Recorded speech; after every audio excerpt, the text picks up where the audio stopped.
Can we move it a little? You want to move it a little? You don't want more honk reaction? No, like a little to the speaker. No, a little left. I want to see my face. A little left. Left. Perfect. Oh. There we go. I want to see next.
What's up, buddy? You ready? I'm good as always. Always.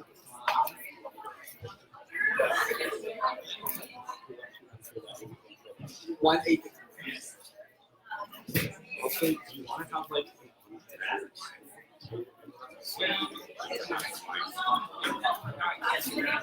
because we can't do it. Thank you so much. Okay, she's going to be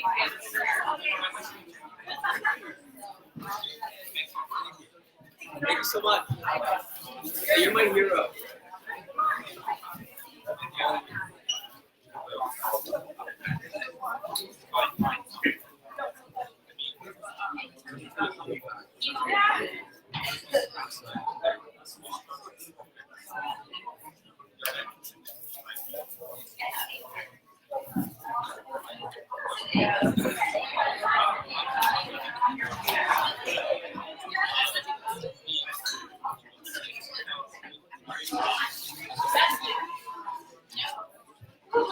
And now it's not awkward for me to say a bunch of scenes anymore.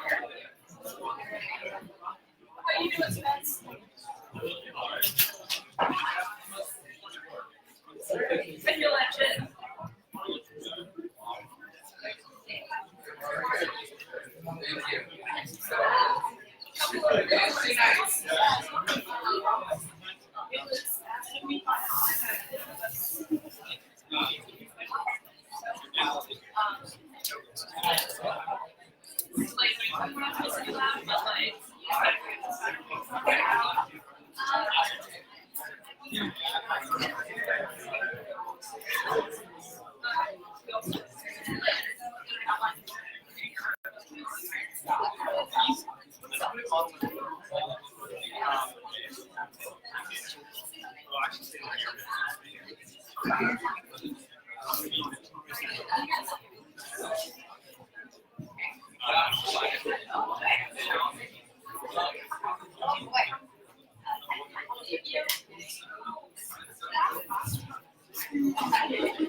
Very nice.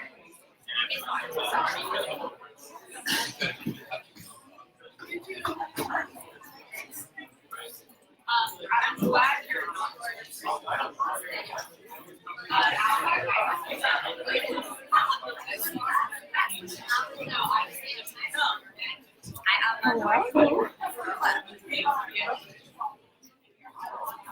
그거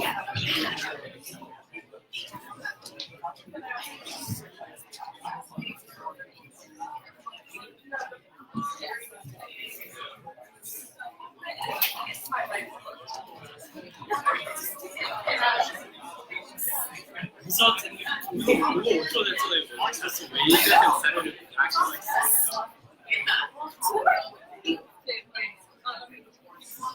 I was just like, it's a secret.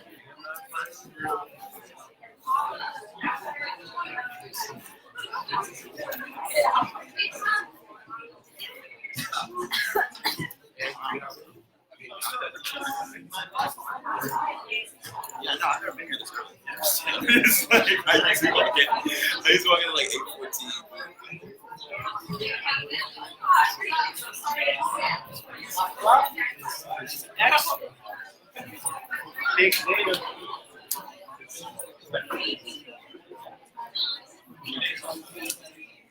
Hey, how you doing? I'm here.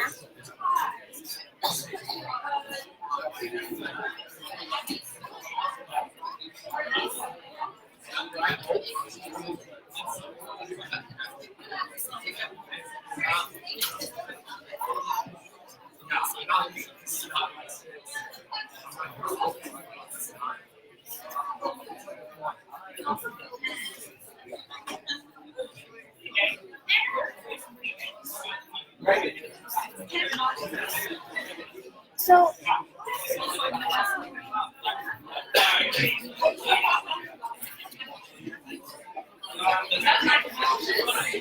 should we sit here?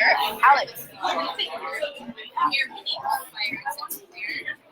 I mean, this is yeah, we should just, if there's people here who are upset, if people feel comfortable sitting here, I don't want to go in the middle. I don't want to go in the middle. I'm okay with having a opinion in the front. Okay, I'm fine with that. Yeah.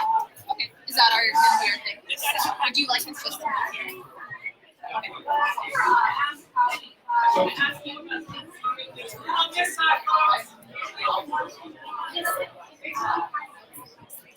Loud and yeah, also like that. I need to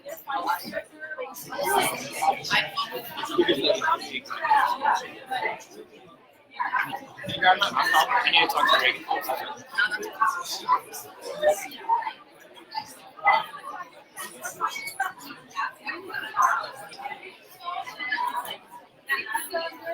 Hey everybody, can I have your quick attention for about 30 seconds? Thank you so much. So as we occupy the space, feel free to occupy right here as well. And as long as you stay away from the exits, that would be ideal, just because we don't want it to be a fire hazard. Thank you so much. So the two doors. I thought we were only having electives and appointed students. Yeah. Yeah. Unless you want that. Yeah, I only want electives and appointed. So please encompass the surroundings, but leave the exits open. And then elected and appointed officials will be sitting here, so we will prioritize them first. And then once they do finish, you can then come and sit around if there's extra seats. I apologize for that. It's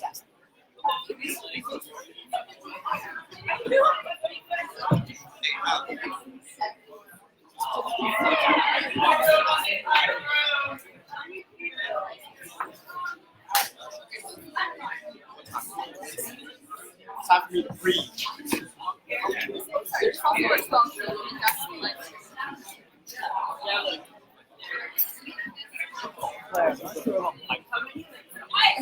You're what?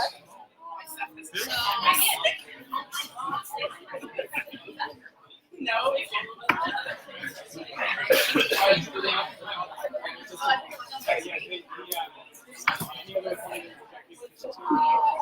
Mel is there. Evan's in the back.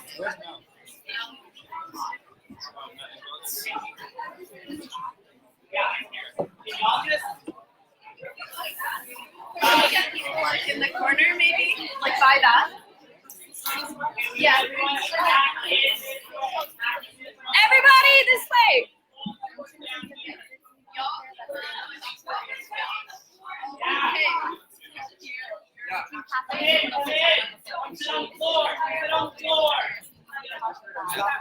Safety hazard. The floor, other side of the room. So this is Floor, other side of the room.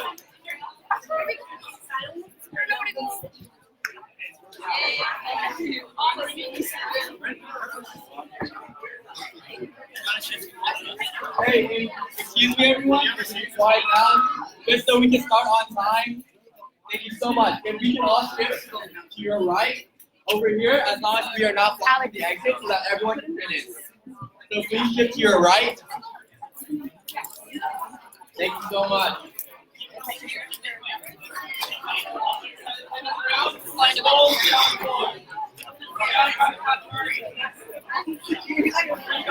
Oh, this is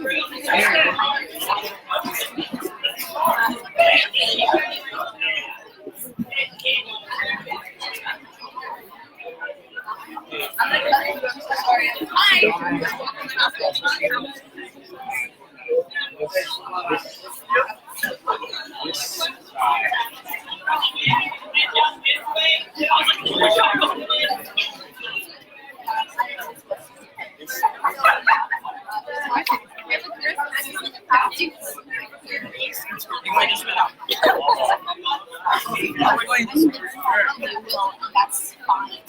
I'll sit back there.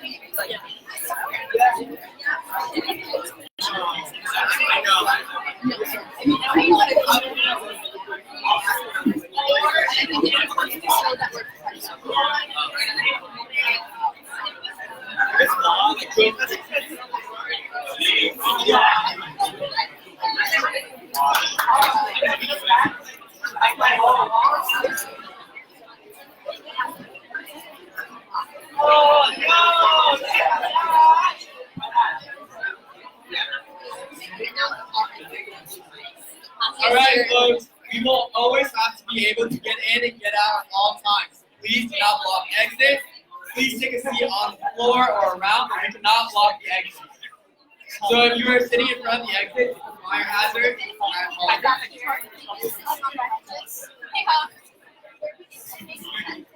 Yeah. So please, if you can, stay in between the senators and the rows of the desk, but do not. You can folks over there in the exit. I'm gonna have to. Yeah, thank you.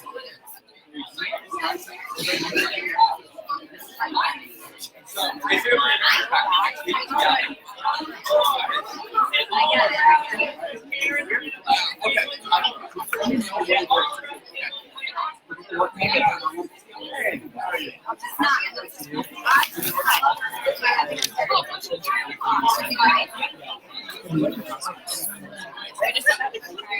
At this point, we're gonna have to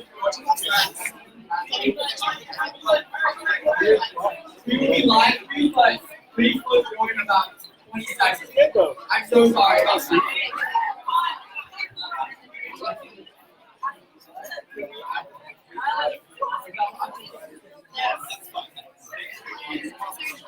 I saw your job. Yeah.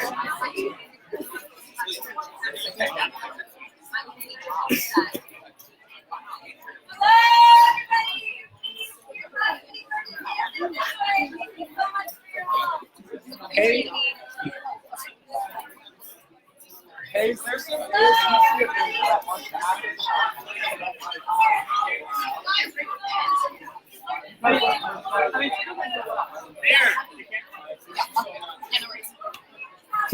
I feel like once public comments are done and it's time for your announcements, it'll be good.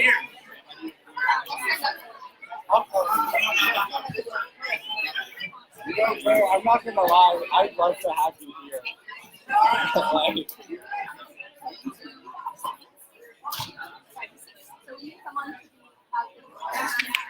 Like, I'm gonna do All right, folks, it is 8:15. I'm going to ask all of you to quiet down, and we're going to just have some community guidelines before we start this meeting. Thank you so much for being here, and we're going to get started shortly. Okay, that's fine. All right, so before we start this meeting, I call it to order. I want to remind senators of our community guidelines. So we're going to start off with minimal to no technology. Please do not be texting each other, or please pay attention because we have a lot of public comment and guest announcements. No technology. Also, one mic at a time, and that is mainly for the senators. And then for the audience, we have a public comments list over there. So if you'd like to have a public comment, please just sign that out and read it, and we will allow you to have a public comment. In regards to public comment, so everyone is clear, you all will be allocated 2 minutes total. Once that 2 minute ends, there's going to be no discussions with the senators. There's going to be no particular any other discourse. Your 2 minutes is over, and we're going to proceed to the next. We have over 100 public comments tonight, so we need. Yes. So thank you for showing up, but because of this capacity, at 2 minutes, I will have to cut you off. And I hope you understand that, but that's just how it's going to be regulated. And there will be no discourse with the senators as well, just public comments. Okay, and I also please, we have a lot of folks here for public comments. One thing I will say is please refrain from using violent language with one another, and that is my only thing that I ask of you. And so with that, I think we can start the meeting. So, all right. Without further ado, I call this meeting to order at 8:16 p.m. So we're going to start with roll call. Point of order before that happens. Senators, tonight I need you all to use your mics. I apologize for Senator Bryce Lee and Senator Wright. Your mics are not currently working, so you're going to have to really use your voice. But for everyone else, when you're speaking, you have to use your mics. Sweet. So starting with roll call, Senator Araujo. Here. Senator Boyle with the B. Here. Senator Carter. Here. Senator Chow. Here. Senator Doyle with the G. Senator Greenwald. Here. Senator Harish. Here. Senator Khan. Here. Senator Kim. Here. Senator Lake. Here. Senator Bryce Lee. Here. Senator Lee. Senator Perez. Here. Senator Sarkadiadu. Here. Senator Sun. Here. Senator Yohoris. Present. Senator Wong. Here. Senator Whitney. Here. Senator Wright. Here. Senator Sapecki. Present. Awesome. Moving on. Is there any motion to amend the agenda? Yes, Senator Sarkadiadu. Motion to remove Senate announcement from the agenda. Awesome. Is there a second? Senator Carter. Seconded. Any objections? Senate announcements will be removed. You got it. Are there any other amendments to the agenda? Yes, President Wolford. Motion to remove executive reports. Is there a second? Senator Greenwald. Seconded. Are there any objections? Executive officer reports will be removed. Are there any other? Yes, Senator Whitney. Motion to move guest announcements below general public comments. Awesome. Yes. Is there a second for that? Senator Carter. Seconded. Are there any objections? Okay. Information. Yes. If we do that, they're probably never going to get to make those comments. Yeah, let's not do that. No. Point of clarification. I think what she's trying to say is we're gonna put guest announcements after public comment, so that Right. public comment goes first. But there's Those so many people- public comments in those guest announcements. Yeah. Okay. So is there an objection? Objection. Okay. There's an objection. So are there any other amendments before we adopt the agenda? Yes, Senator Greenwald. Awesome. Is there a second? Senator Bryce Lee. Second. Are there any objections? The agenda has been adopted as amended. So we're now going to start with guest announcements. Our first guest announcement of the night will be from UCPD with Nicholas Hernandez. You have 15 minutes for presentation and questions, and your time starts whenever you are ready. Okay. Yes. Hi, try to speak to this. Good evening. Last time I was here, there was a question regarding Bear Walk and the time wait issues. What we found out was that the application counts not only Bear Walk, but the door-to-door service and the shuttle service. So it's taking that as an aggregate, and it's not an accurate waiting time. One of the things that was also passed on to me was that when you use the Bear Walk app, if it's a long wait time and then you cancel and go back, you go back down to the bottom. Also, the app does not work like Lyft or Uber. It doesn't dispatch to a Bear Walk CSO. Those are actually dispatched by hand and by another student employee over the police radio. Are there any questions about that? Nope. Speak to this. Okay, so we're going to be having the 5th annual Cubs Community United by Service Turkey Drive that will take place Friday, November 16th, 2018. Due to generous donations, UCPD and the Police Officers Union and the Village, University Village Albany management team have partnered to serve 45 families this year. Each family will receive a frozen turkey, a box of produce, and a $40 gift card to a local grocery store. If anybody's interested in helping out or wants to make another donation, you can go ahead and reach out to me. They've got my email address, and we can help facilitate that. The Fiat Lux Walk was conducted today.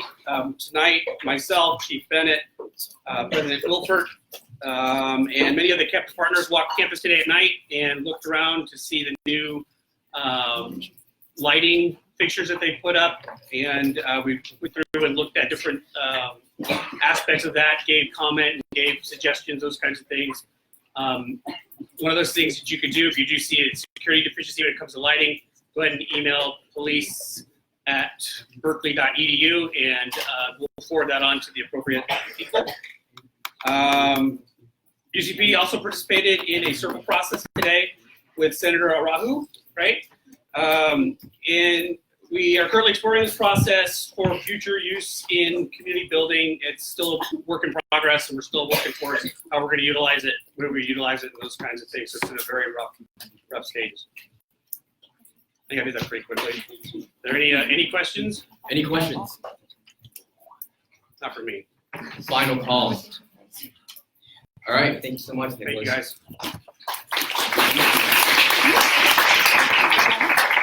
Moving on to the next guest announcements, we have EAVP Budget Town Hall with, Vasilisa. 15 minutes whenever you're ready. Hi everyone. I'm here to extend an invitation to for you all to attend the Budget Town Hall hosted by the EAVP's office. It's going to be next Tuesday. That's November 13th from 7:30 to 9 p.m. And we're going to have the UC CFO, UC Berkeley CFO, and doctoral candidate Zachary Bleemer talking about the UC budget and UC Berkeley's budget and what our tuition and the fees we pay go towards and how that money is spent. And this is a really great opportunity for you all to come out and to get to know how that budget process works better, and also just ask important questions and make sure that these important decision makers hear our voice and our concerns. And so again, that's going to be next Tuesday, November 13th from 7:30 to 9 p.m. here in the Senate chambers. I hope to see you all there. Thank you. Are there any questions for Vasilisa? Final calls. Thank you so much. Yeah, just to make sure. All right, up next we have City Auditor candidate Jenny Wong. She'll come in a couple. She will come. Okay, so then we're gonna go ahead with Town Hall announcements from Ahmad. Whenever you're ready, 15 minutes. Sorry about that. Hello everyone, my name. Does that work? Hello everyone, my name is Ahmad. You don't know me. I'm one of the police reform associates in Amir's office. Amir, all right. We're having a town hall this upcoming Friday from 6:30 to 8:30 in Haas, Chow Hall, N100. It's centering criminal justice, police reform, and mass incarceration. I love the energy of this organization right here. This is amazing. This is beautiful. And I want to keep that same energy across all communities. It shouldn't just be a black issue because it affects everyone. Anybody can be a victim of police violence, correct? We just had the midterm elections, right? Now we have to make sure that we're keeping these officials accountable. We have to hold them accountable. And if we just go to sleep and we act like it's all good because a couple of Dems won, they're going to go back to their bullshit. Excuse my language. So what we're going to do is we're going to show up. We're going to wear all black if we can. We're going to be loud. We're going to be present. And we're going to make sure that the police unions and everyone there that's objectifying the black community, we're going to make sure that they know that we stand up and we say no. So how many are going to be there? I want to know. How many? So we make sure that we say no. Honestly, if the entire ASUC was there, that would be beautiful because that shows to the media, that shows to everyone there that we care. If you're there, to me, that's like amazing. That's beautiful. So please, if you come 5 minutes, 10 minutes, 20 minutes, however many minutes you come, just come and show up. If you don't know about topics, it's all good. Come learn about the topics. Show your black brothers and sisters that you care. Thank you.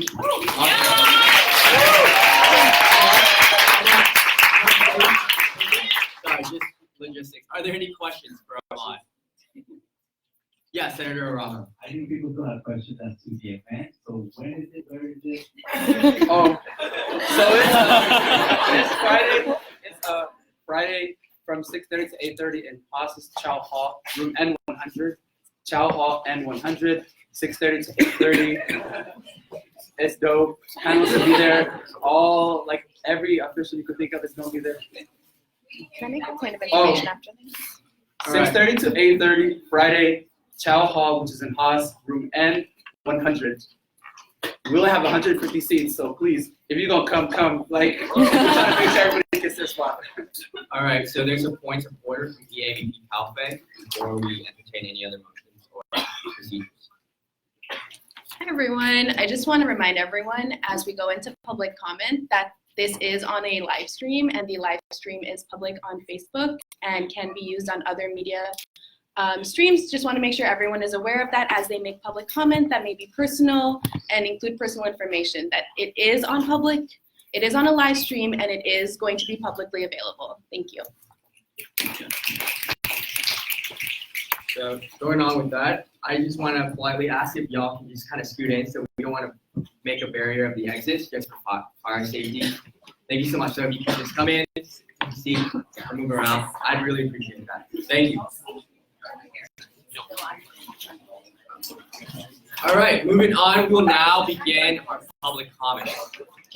So before we start, I'd just like to remind the space to please quiet down, as we want everyone who is coming up here to speak to have their full 2 minutes and to not have any disruptions, making this efficient. There's over 100, so thank you for that.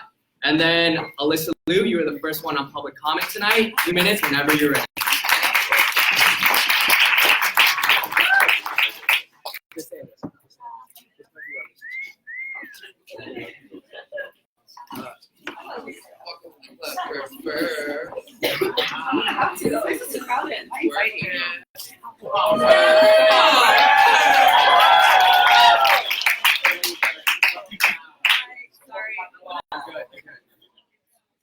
Point of order, we can quiet down. Thank you so much. Whenever you're ready, Alyssa. Sorry, I'm gonna start the timer for myself. You're good. All right, thank you all for coming out, not the people who support Isabella Chow, but hi, my name's Alyssa Liu. I was a former senator for CalServe 2 years ago. And I haven't been back in this room since. Unfortunately, I had to come out for this. But I'd like to say thank you to all my queer brothers and sisters and those in between for coming out here today. It means a lot. And I just wanted to remind everyone about the history of queer and trans pride and general existence. This is not the first or last time anybody has tried to erase our identities. And in fact, it's just a continuation of the attacks that have been brought forth by our administration, society, and just all cultures surrounding the idea outside of cis heteronormativity.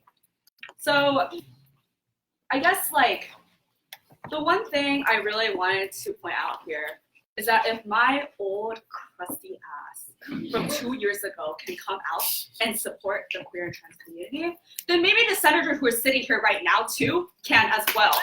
We should not be the only ones demanding for your peer who has said these things going against the ASUC Constitution. I am ashamed of y'all sitting here who have not denounced her. And you know what? I'm not attacking the Christian identity. Like, your religion is fine. I grew up in Texas. But when you use your identity to martyr yourself as a form of discrimination against others, then you need to check yourself and put yourself in your own place about what it means to be a leader for all students and to protect all students who have always been marginalized. And you're looking at somebody who is queer femme and non-binary. So you can talk to me later. I'm gonna go home now.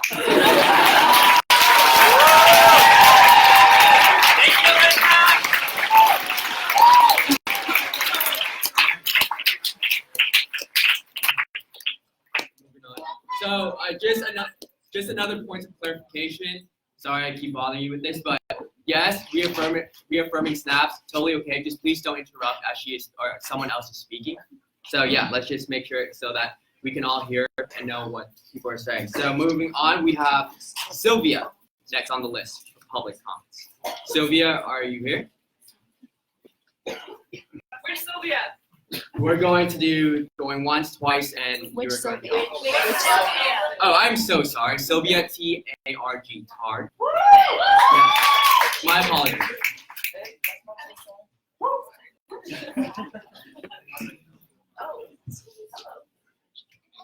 2 minutes.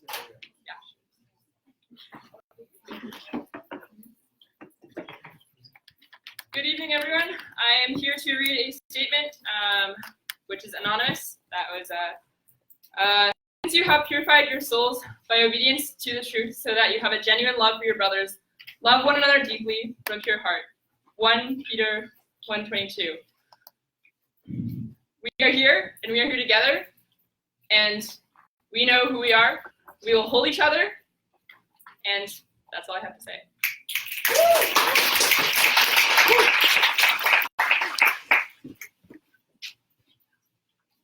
All right, thank you. Next up, we have Joseph Kim. Whenever you're ready. Also, if I am mispronouncing your names, please let me know. Thank you.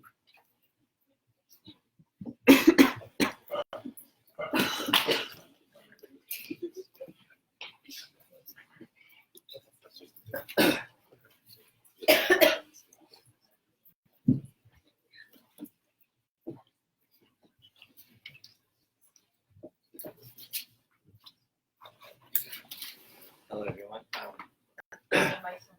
It's not on. There you go. Sorry about that. Excuse my voice, I'm coming down from cold. Hello, everyone. My name is Joseph Kim, and I am a Christian. The first thing that I want to say is I'm sorry.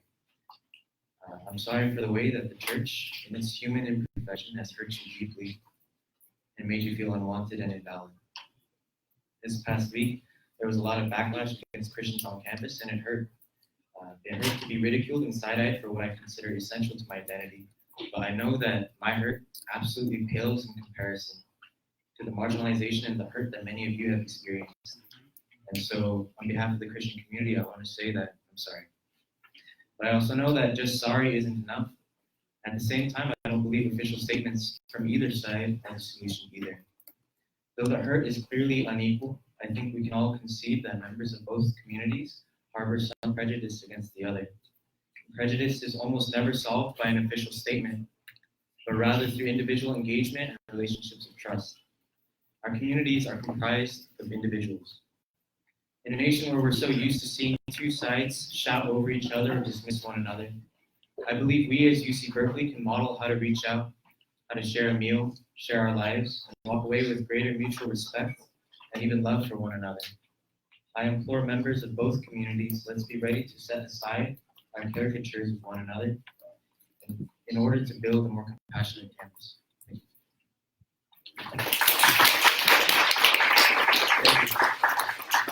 Up next, we have Daniel, F-R-I-S-E. Daniel Fries. Thank you.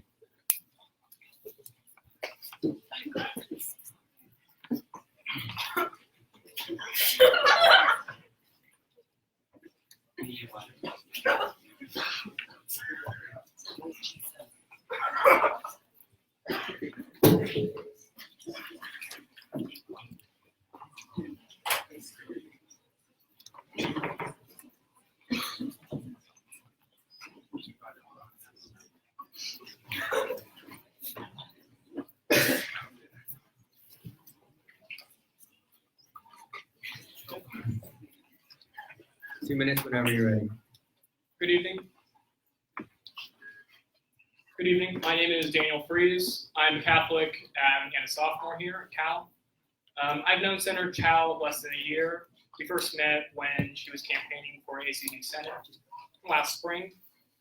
I voted for her because she offered a perspective rarely heard in ASUC, a conservative one. In particular, I was motivated by her pro-life stance, especially as SB 320 loomed over the state of California. This is the reason I voted for her. Due to our different denominations of Christianity, my views do not always align with Senator Chow's. However, just as I would not want to be forced to violate my own beliefs, I do not think Senator Chow, or anyone else for that matter, should be coerced to vote in a manner which goes against her deeply held convictions. If abstaining or voting no on a resolution results in calls for resignation and expulsion, then that is not democracy, especially given that she is representing her constituency. Furthermore, calling for someone to violate their religious beliefs or to otherwise not hold office is putting a religious litmus test on the ASUC, which in itself would be discriminatory. Freedom of religion does not end when Senator Chow, or anyone else for that matter, enters the ASUC Senate chambers. Contrary to this information being spread, Senator Chow's statements never implied any harm to the LGBT community, and while seen as was just her trying to abstain from a controversial issue. Her abstention should not be cause for resignation or expulsion from her position, as this sets dangerous precedent regarding free speech and freedom of religion. I support Senator Chow and ask her to remain strong during this time and to not resign from being ASUC Senator. Thank you. All right. Reminder, please, to quiet down as we proceed. Thank you so much.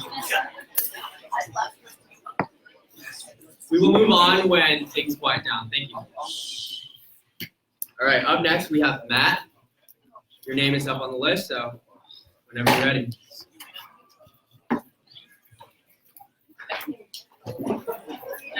Reagan?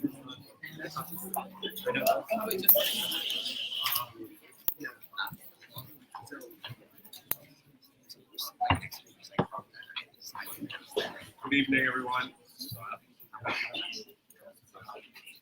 Good evening, everyone. My name is Matt Ronow. I'm here in support of Senator Isabella Chow. I'd just like to say that the mob that has descended upon Senator Chow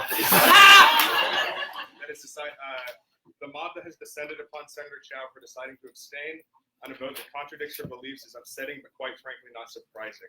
In the 2+ years that I've been a student here at Cal, I've seen time and time again the campus administration, this legislative body, and the campus population at large ridicule, harass, and try to silence any line of thinking that falls out of line with the entrenched leftist dogma of UC Berkeley.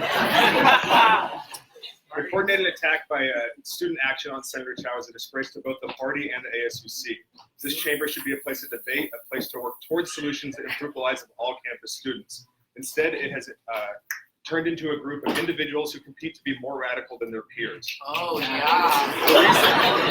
The recent editorial by the Daily Cal claims that, quote, it's long overdue that the community stands in solidarity with these marginalized groups. While that is a perfectly fine and noble cause, would you all not agree that conservatives and Christians on campus are not marginalized groups? Who is to stand in solidarity with us? Please quiet down. Their time is limited. Thank you.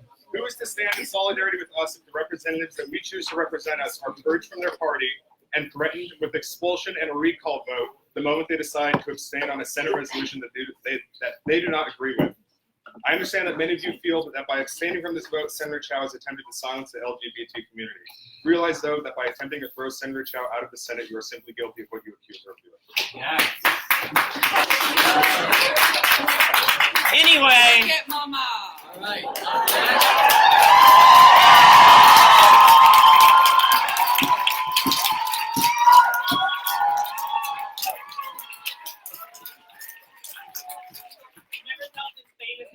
All right, Reagan, whenever you're ready.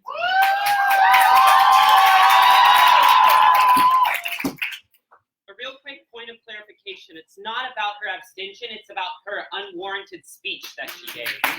On Monday, November 5th, the Queer Alliance Resource Center demanded the resignation of Senator Chow, believing that no place is a place for beliefs that undermine the support of anyone in need, especially ones in power. Tonight, you will hear from community members about the impact of Senator Chow's words and their stories of survival. Tonight is not about bullying Senator Chow, but making our campus and wider community understand the impacts of invalidating and demeaning rhetoric. Tonight is not about free speech, but about the separation of prejudice and personal beliefs with institutional policy.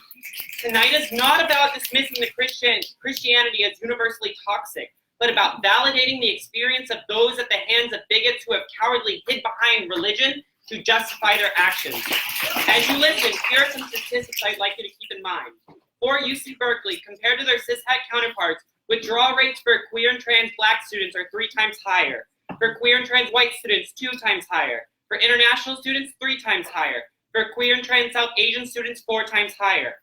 In 1998, Matthew Shepard was beaten to death by 2 men who received no punishment due to a gay panic defense. This defense is still legal in 47 states today, last used this year in the murder of Daniel Spencer. A similar process exists for trans panic defense.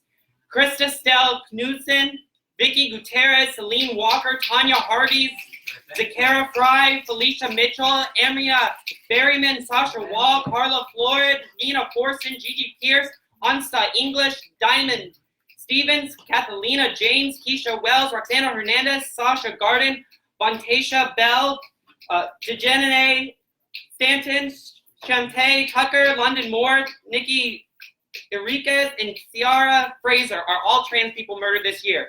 Senator Chow, your words and actions have consequences, regardless of your intention of love. I hope tonight helps you understand that. Thank you,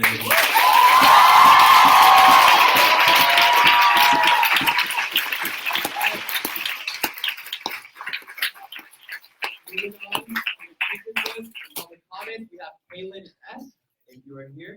Right here. Awesome. 2 minutes whenever you're ready.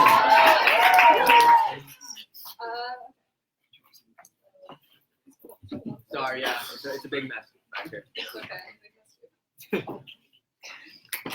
Senator Isabella Chow, I recognize that you are incapable of reconciling the LGBT identity with your beliefs as a Christian. I recognize that you believe that you are representing your constituents and their beliefs, but I also recognize that you are wrong. I went to Catholic high school for 4 years.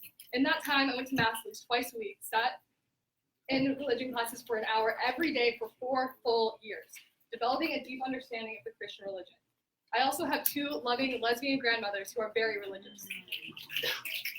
They, along with many of their LGBT identifying friends, choose to go to church every single Sunday. Reconciling the LGBT identity with religion is not a Christian issue, it's a bigots issue. If you truly believe what you claim to, that is one thing. But don't hide behind Christianity, because that would mean twisting the beauty of the Christian religion and making it something it is not. It is our responsibility as humans, Christian or not, to fight for what is right, to choose the path of compassion. Jesus' key message of love above all else is what defines the Christian religion. To love your neighbor as you love yourself, despite all differences, despite all disagreements, despite all. I came to UC Berkeley with the hope that I wouldn't have to hide who I am anymore, that I would truly be loved no matter what. On one of my first days here, I went to the Queer Alliance Resource Center in search of that love, which I found. The external director, Reagan Putnam, was kind enough to show me around and explain the resources available. Thanks to Reagan, I am now a QARC intern, and I too work to help my community feel more accepted here. I can say without a doubt that my experience as a UC Berkeley student has been permanently enhanced by QARC. For that, I am eternally grateful. Isabella Chow, you claim that organizations such as QARC promote the LGBT lifestyle and not Christian values. Everything QARC and other QT organizations do is to further compassion, which is the most Christian value of all. We do what is right, despite the inconvenience to us. I will now close with one of my favorite Bible verses from 1 Corinthians. Let all that you do be done in love. Thank you.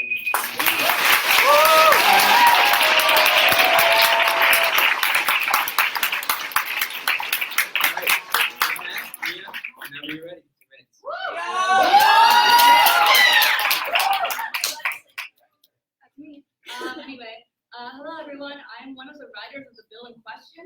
This bill urged the administration to better publicize the resources that are available on and off campus to trans, non-binary, intersex, and gender non-conforming individuals. Religious liberty is obviously a huge issue. I understand the importance of being able to express your religious beliefs, but in the current political climate, it is absolutely critical that we do everything we can to support the trans community. The rhetoric of choice and lifestyle employed by Senator Chow last week has long been used to invalidate our identities, to justify the use of unscientific and extremely harmful conversion therapies against us, to deny us the right to marriage and adoption, to deny us protection from discrimination, and to even justify our murders and violent beatings.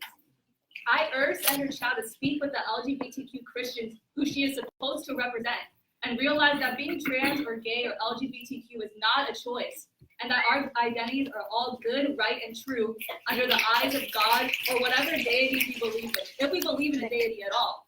If you cannot at least entertain the idea of a dialogue with the LGBTQ community beyond reciting the same speech you gave last week, then I ask you to resign. Because as a representative of the ASUC, you are supposed to represent the best interests of all students, especially the most marginalized, and especially when we are at our most vulnerable. Thank you. So,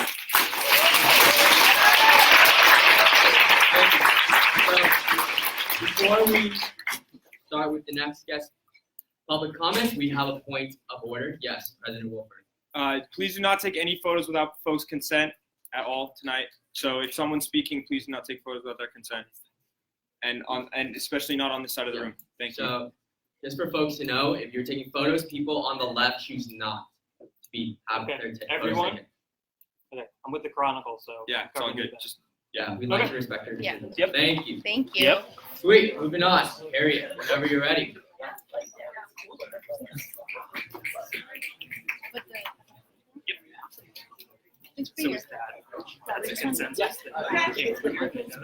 All right, folks. Point of order. Quiet down for Harriet to speak. Hi, my name is Harriet Steele. I'm a fourth-year undergraduate here at Cal and a proud member of the LGBTQ community here. I have a question I would like to make regarding the debate about LGBTQ rights. We can't pretend that there's a symmetry in this debate. This is just a discourse between two viewpoints with no real-world consequences. That would be a disgrace to the people whose lives are on the line with this debate. For instance, if we look at just one statistic, in the US, LGBTQ youth are about 10% of the youth population, but about 40% of the homeless youth population. And there are reasons for that. The hardships that LGBTQ folks experience are a direct result of the kind of prejudice that was articulated in these Senate chambers last week. I bring no animus towards Christians, towards Christianity. Many of my beautiful queer and allied friends are devout Christians. But to conclude, I would ask that the ASUC, an organization with explicit non-discrimination provisions in its constitution, not become a platform for the airing of harmful and discriminatory views. Thank you. All right. Moving on, we have Yuan. Yuan, thank you for that. Whenever you're ready.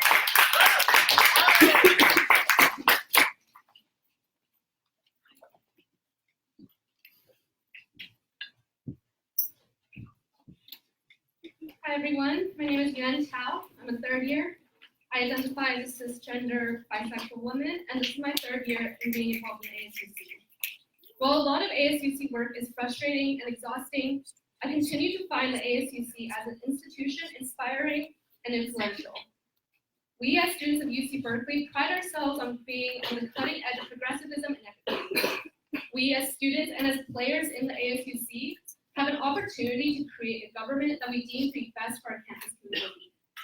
We can hopefully see the faults of our national politics, then envision and create a government that improves on what we are presented on a national scale. We can hopefully see the joy and the historic achievement of POC and LGBTQ+ candidates last night and be inspired to recreate that on a better, more diverse, wider scale within our own student government. But what does it say about us that we pride ourselves on our progressivism and that we have this incredible opportunity to shape a government of our own, yet hate like what was espoused at last week's Senate meeting can still arise? Folks who have influence in ASUC spaces, especially in elections and campaign spaces, need to re-examine their actions which have allowed this kind of hateful speech to come from someone in power. In the meantime, as we reflect on what we need to change in the future of our own elections and our own student governments, I respectfully call on Senator Chow to resign, because we should be striving to create a government that wholeheartedly represents and promotes and supports and loves all marginalized communities. Anything less than that is unacceptable. Thank you.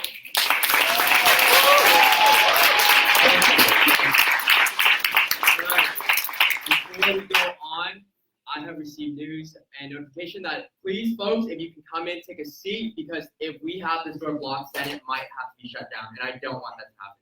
I hate to say, but if you cannot squeeze in, I have to politely ask you to leave. Fill the gaps here. Fill the gaps here, please, and make sure there's an exit for both ways. Thank you so much. Hey, y'all, sideline us back up too. Sit in the aisle here. Yes, feel free to sit behind all the other aisles.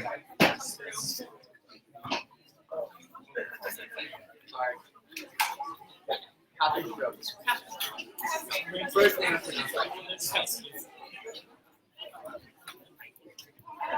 We will start once the door closes on the other side and that there is an exit way.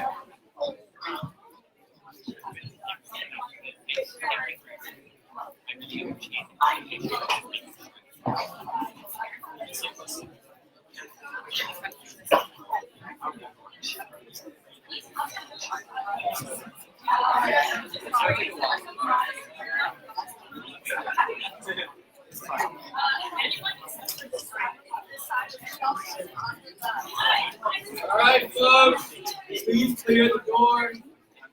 One last reminder. Thank you so much. Really appreciate the cooperation. All right, without further ado, we can all quiet down. Catherine Schroeder will be public speaking, commenting for 2 minutes. All right, folks. Catherine, whenever they're quiet. We will start whenever the room is quiet down.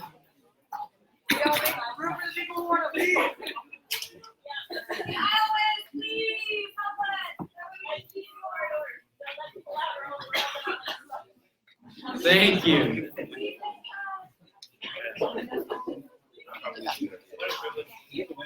Yes. All right. Without further ado, Catherine, you're up. Hi everyone. I'm going to tell a little story. My grandmother is my best friend. She and I have always been really close. She's a really sympathetic and patient listener and has celebrated all of my highs and helped me through many of my lows. Born in rural Mexico and raised during the 1950s, my grandmother is staunchly Catholic. When I came out to her this summer, the loving, caring support that I had grown to rely on wasn't there. I knew this was going to happen because, much like you, Senator Chow, she holds strong anti-LGBTQ beliefs because of her religion. Every day, I so badly want to pick up the phone, call my grandmother, and tell her about the lovely person I'm seeing. I want to explain to her all of the milestones, the hand-holding, meeting my partner's parents, and everything else in between. I want to hear her be excited for me, have her tell me how proud she is of the life that I've been able to create for myself. But I no longer get that. The warmth has been revoked, and I'm not sure when it will return. I don't want to ask you to change your beliefs. I can see that they're tightly held. I only want to ask that when someone close to you, who's a part of this community here tonight, leans on you for support, you actually show them the godly love you profess to have. Thank you.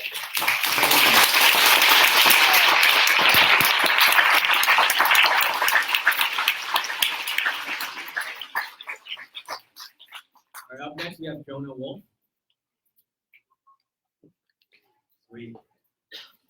Hi, my name is Jonah Wolf-Regiera. I am a junior and a philosophy major.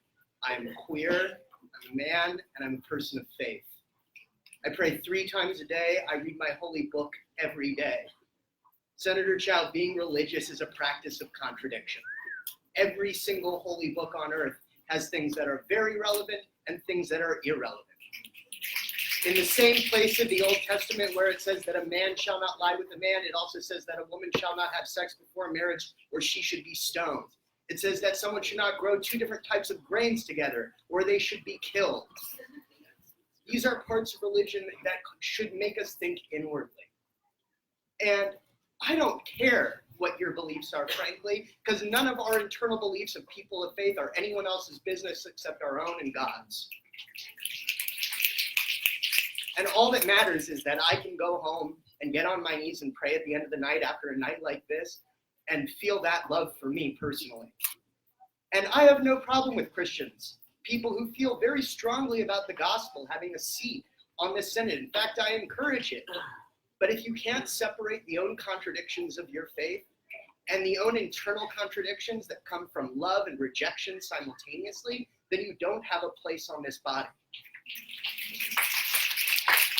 And the fact that there are Christians everywhere on earth who love people who are queer, trans, intersex, and everything. The fact that there are Christians who see no contradiction between 2 men loving each other and the love of Jesus. So if you can find it in your heart to act contrary to your belief and protect people at this school, then I encourage you to stay on and be a voice for your faith. But if you can't, I ask you to move aside for someone who can represent your faith, who will protect your community.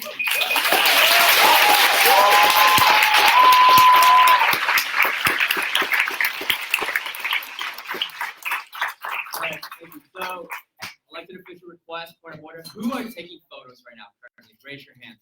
We have 1 photographer, 2 photographers, 3. Who else? I just want people to know where they are. Yeah, just so folks are aware. 1, 2, 3, 4. There's 4 right now. Gotcha. So, okay, 5, 6, 7. Thank you. All right, moving on. We have Vincent. Whenever you're ready. Until now, I've wanted to hide my transition. I've wanted to escape my past and just be known as who I am today. I fear that who I was will become a weapon. But if I give people the power of knowledge, they will use it to demean, disrespect, and discriminate against me. So I've spent a lot of my life trying to escape that, trying to just blend in and be like everyone else. I wanted to leave the pre-transition part of me behind. I wanted everyone to just forget and never acknowledge that I've ever been anything but a boy. I wanted to escape my past, but I realized that this is me playing into my own internalized transphobia. The voice that tells me I'm an abomination and a mistake. Or in Senator Chow's own words, that I'm in conflict with what is good, right, and true. This is me feeling ashamed of myself, and this is me letting my trans siblings down. I have been erasing myself. I deleted all of my pre-transition pictures from social media. I even deleted my coming out post. I can't speak of my pre-transition self in the first person. I deny that my mother ever had 2 daughters, and I hate that part of me. The deep, burning self-hatred that given to me by those I'm supposed to look up to, counselors, family members, friends, mentors, doctors, police, and most of all, the government. We've been dealing with this as a community forever. We've been erased for forever. Our stories are never told, our history is never shared, and our lives are never documented. But I'm not going to live in fear any longer. I am not going to hide in the crowd and watch on the sidelines. I am going to show who I was and who I am, because it is a progress I should be proud of, a painful transformation that ends in beauty and joy. So please, all I am asking is that you act with love. You're not asking for anything more than protection against the high rates of violence we as a community endure since childhood. I will not be censored by the driving force of hate, because I am transgender, and I won't be erased.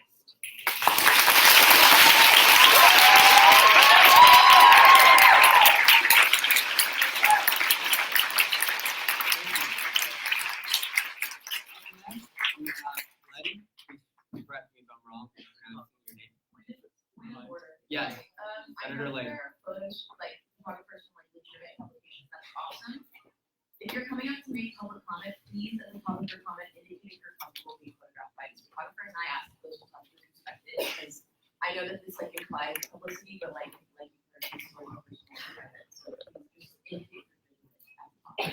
So thank you for that point. Just to make it clear for the future public comments, if you are coming up to speak, please let them know directly if you're comfortable with having your photos taken, just so that we have your privacy. Making sure that we respect that, right? So, okay, next, whenever you're ready. Hello, my name is Leslie. I'm the internal director for QR. I'm fine being photographed or videotaped. I'll be reading some comments, some anonymous comments left by our community. As a trans person, I am so glad I chose not to attend Berkeley. And another one, this one's from a Black non-binary student who currently attends Berkeley. I have lived a life in fear of being mistreated or worse due to my gender identity and sexuality. I have not lived a day where I ever felt safe or comfortable in my identities, especially because I came from a town where my identities were viewed as wrong, unhealthy, and invalid. Berkeley was and is my dream school, and I came here because I look forward to being surrounded by people who would accept me for who I am. People would fight alongside me to defend my rights as a non-binary Black student. Upon hearing the news of Chow's statement, I was utterly heartbroken. I have always believed in freedom of thoughts and speech, as well as freedom of religion. I even grew up in a house where religion was heavily enforced. I was baptized and went to catechism. Although I do not personally identify or align with any religion despite my upbringing, I have heard too many times that those who are religious are tolerant or accepting, and that God loves all his children. I always took these words with a grain of salt, and rightfully so. I believe in freedom of speech, freedom of thought, freedom of religion. I do not believe in freedom of speech that is hateful. I do not believe in freedom of thought that is hateful, and I certainly do not believe in freedom of religion that imposes its moral and invalidating values on the LGBTQI community. Religion is not and is never an excuse to be transphobic, homophobic, or downright hateful. And I am deeply disappointed in the words and actions of Senator Chow, someone with power in the Senate but no regard for other marginalized communities, as is trans, non-binary, and otherwise gender non-conforming communities here at Cal, and at all UCs. I strongly support the resignation of Senator Chow in the name of freedom of love and of acceptance. Thank you so much.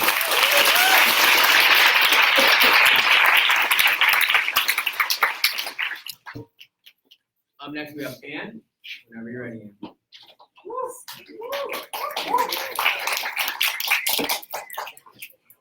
Yeah. Yes, you can take a picture of me. Hello, my name is Ann Tambe, T-A-M-B-E, and I'm speaking on behalf of Sigma Epsilon Omega and myself. For the record, I come from a very religious background. First off, I'm Cameroonian, and on my family land in Cameroon, my father built a church which we still maintain and use to this day, and he's been dead for 10 years now, so believe me when I say my family is very, very devout. With that said, I stand here as an atheist and the black sheep of my family, a disgrace to my Mormon mother, and a very, very, very queer woman. And I also stand here in defense of religion. Because of my background, I have seen the beautiful things that religion can do. Next to our family church is a school where local kids can get an education, and we fund it every year through fundraising, donations, and offerings from the church. My family works really hard to make sure that we see improvements in our community. Regardless of who the person is, we always try to help them, and we always go along with the Christian beliefs of love, acceptance, and betterment of everyone around us. When I came to Berkeley, I believe that there are people who shared my same family beliefs, and yet again and again, there are examples of people who do not, and that needs to change. I defend Christianity, and I attack Senator Chow. As a proper senator, no. As a proper Christian, you should work better to improve the life of all Berkeley students. As a proper Christian, you should want to try everything, and you should want to spread love and make sure that no one feels afraid. As a proper Christian, you should be a proper Christian. That is what people want from you. We don't want you to compromise your beliefs. We want you to follow your beliefs. Religion is not an excuse for hate. And once you realize that you really do hate us, and it's not your religion, then you'll know why you're not fit for the position.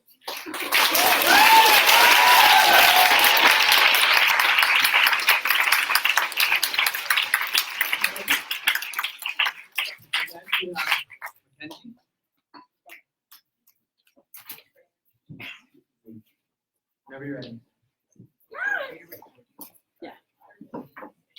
Hi y'all, my name is Mackenzie Davey. I'm a junior here at Cal, and more than anything, I'm heartbroken.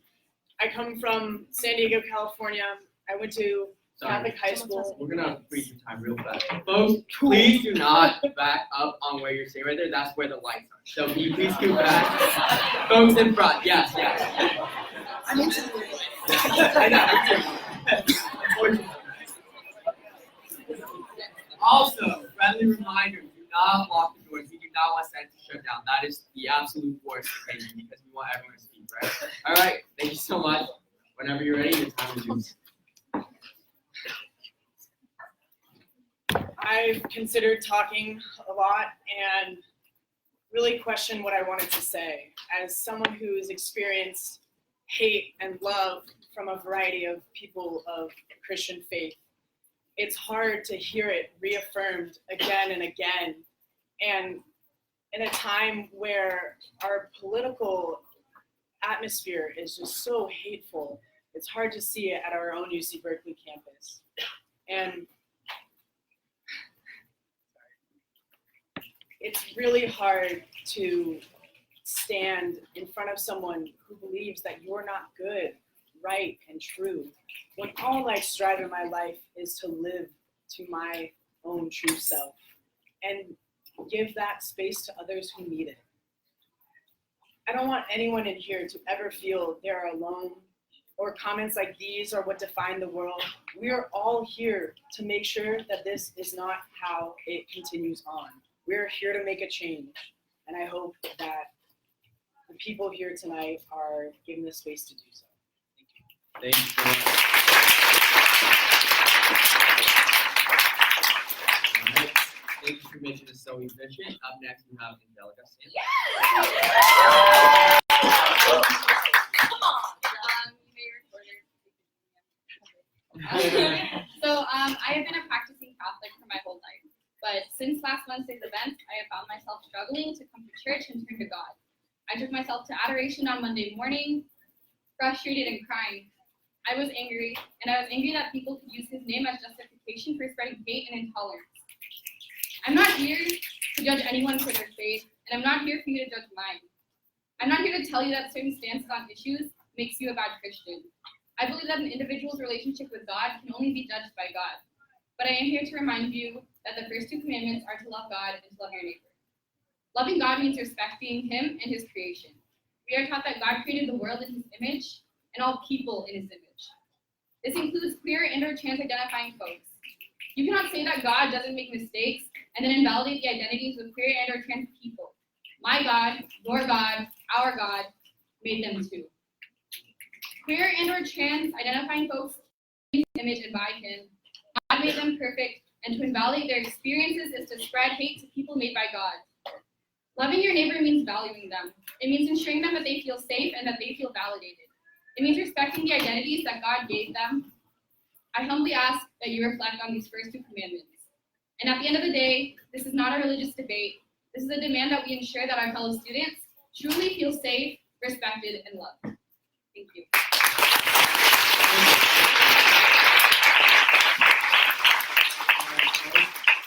Up next, we have Darlene, whenever you're ready.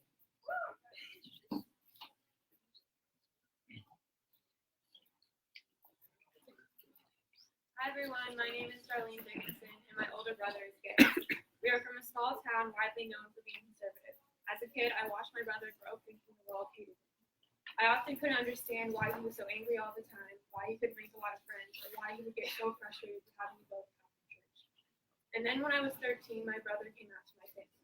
I did not fully know my brother for 13 years because our community and our country made him feel like his identity as a gay man was something to be ashamed of.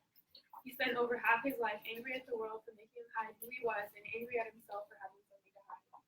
Luckily, my parents accepted him and were glad he told us, but my mother made sure to tell me not to tell any of my friends in case someone from our town found out and burned our house down. The next 4 years that I attended high school, a time already hard enough for most kids, I watched my caring and intelligent older brother struggle with depression and a horrible drug addiction that I know in my heart was significantly due to the unwelcomeness and alienation he felt as a gay person in a community that often claims to hold Christian values. I can only imagine what high school was like for him, and I can only imagine what high school was like for my friends who waited to come out until after we graduated too. Senator Chow, I want you to know that reckless statements like yours are why my brother has gone through so much pain in his young life and why LGBTQ youth continue to feel like outcasts in the very places they grew up in solely because of who they love. It doesn't matter if you quote it with God loves all his children rhetoric, if you end it with the claims that if you are not cisgendered and you are not straight, you do not deserve equal treatment under the law, and God does not see you as good, right, and true as his other children. Love is equal. Your personal twisted interpretation doesn't change that. So because of the pain I've witnessed in the LGBTQ community that results from alienating statements such as yours on October 31st, I ask you resign before you cause further damage to those around you. Thank you.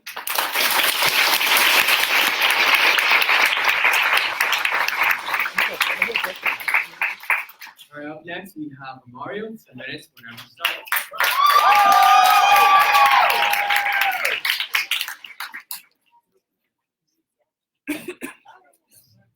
Y'all can take photos, I'm cute.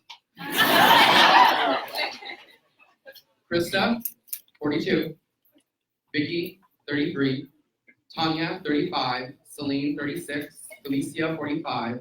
Zakaria, 28. Amia, 28. Sasha, 29. Carla, 18. Nino, 36. Anatasha, 38. Gigi, 28. Catalina, 24. Diamond, 39. Keisha, 54.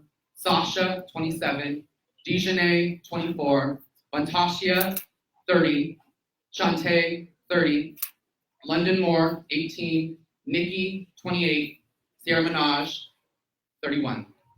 All 22 names I just read were transgender people who were murdered in the United States this year alone. These cases are only the reported ones. Countless trans folks are killed without any news or documentation surrounding their existences. These cases are only in the United States. Around the globe, countless trans folks are murdered in a world that seeks to erase their narratives. These cases are only killings. It doesn't account for the countless trans bodies that died because of discriminatory medical practices and state neglect. The average age in these cases is just 31 years old. This culture that allows for our society to be comfortable with trans people being erased like this is enabled by people like Isabella Chow. Organizations like the Berkeley College Republicans and Student Action that gave her campaign support knowing she was queer and transphobic. And all other ASUC senators and ASUC elected officials who remained and continue to remain silent in the face of bigotry. And now I want to address you, Senator Chow, directly. You don't deserve to be sitting there. You're a bigot and you use our God to excuse your hateful ways. Please resign. I'll be praying for you. And to everyone here and everyone watching, we collectively need to do more to address the violence against our society's most marginalized.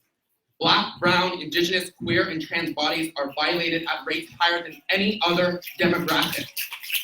Speak up, show up, take a stance, shut down, read more, learn more, Venmo and pay more, love more. Thank you.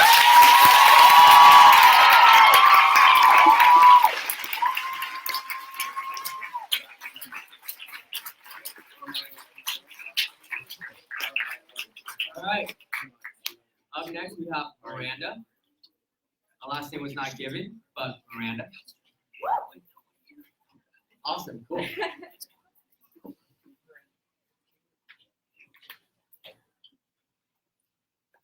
Hello. I just want to start off by saying that I was very, very fortunate and lucky to grow up in a beautiful church with beautiful people. And those people taught me that bigotry and hate can be as loud and violent and quiet and passive as possible. I'm a human being, so the services that allow me to exist and thrive should be affirmed by those who should represent me. I am Christian, I am queer, I am good, right, and true, and I demand Senator Chow to resign.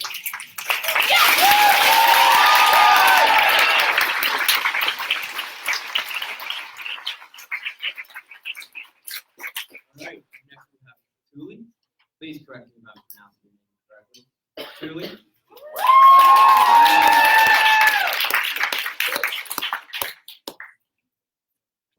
Hi, my name is Julie Bennett Bose. Please don't take pictures of me. I'm not ashamed that I'm here. I'm also not anyone's favorite. God is the center of my life. My faith means everything to me, and I've never been unsure of my relationship with God, but I have met countless people like Senator Chow who intend to distance me from God because I'm queer. Claiming that you love and respect queer and trans people when you believe that fundamental aspects of who we are sinful, or that acting on those are sinful, like that's any different, doesn't cut it. Claiming that God tells you to deny my existence doesn't cut it. God created us as man and woman and non-binary and genderqueer and two-spirit, trans and cis, queer and asexual and intersex, and to presume that you know more than God about who we are and whether we are right and natural is shameful. Thank you.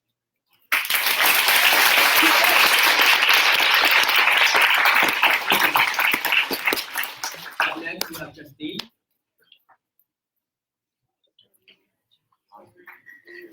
Take your time, don't worry.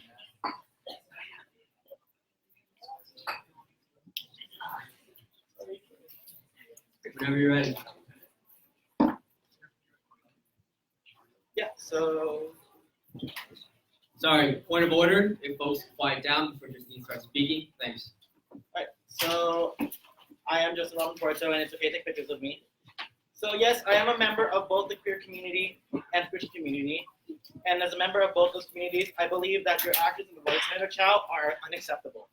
Just to be clear, I respect your right to believe in whatever you choose to believe in, because you are a human and you deserve those rights. Your actions and words, however, show that you see trans people as less than human and that they don't deserve the rights that you have, and that I cannot respect. Your words have hurt so many people, some that are even part of our community, like the Christian community. I hope you realize the amount of pain you have inflicted. I pray that God shows you mercy and blesses you with tolerance. And with that, I like to end with a Bible verse. Owe to one anything except to love each other, for the ones who love another has fulfilled the law. Romans 13:8. Thank you.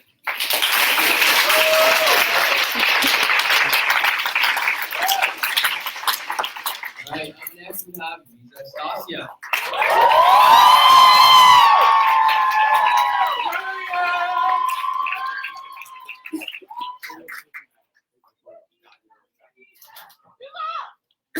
Wow.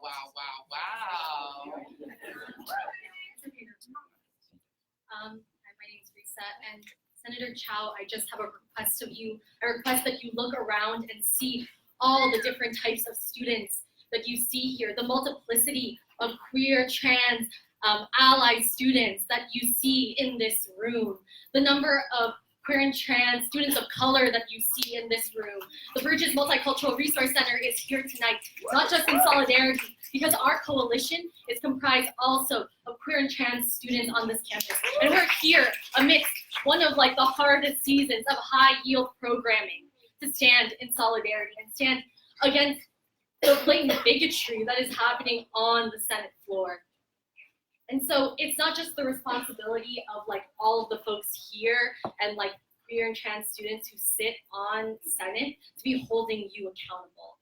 It is the responsibility of every single elected official of the ASUC to be holding accountable the fact that, quite frankly, a bigot is sitting on Senate. Someone mentioned earlier that there is discrimination clauses in the ASUC Senate Constitution. Yes, because being transphobic, queerphobic is discriminatory. Therefore, you cannot sit on Senate, according to the governing documents of the ASUC. I just want to read some parts of the advocacy agenda. These are documents that the ASUC has written and passed regarding some of its own regulations. There is a diversity, equity, and inclusion clause in the advocacy agenda. You are governed to be inclusive. Having someone who is transphobic and queerphobic, that is not inclusive. And then also, there is also a disciplinary process ASUC personnel who engage in inappropriate behavior, which is including discriminatory behavior. This is the responsibility of all of y'all to hold this person accountable. Also, student action, you elected this person. You need to get this person to resign.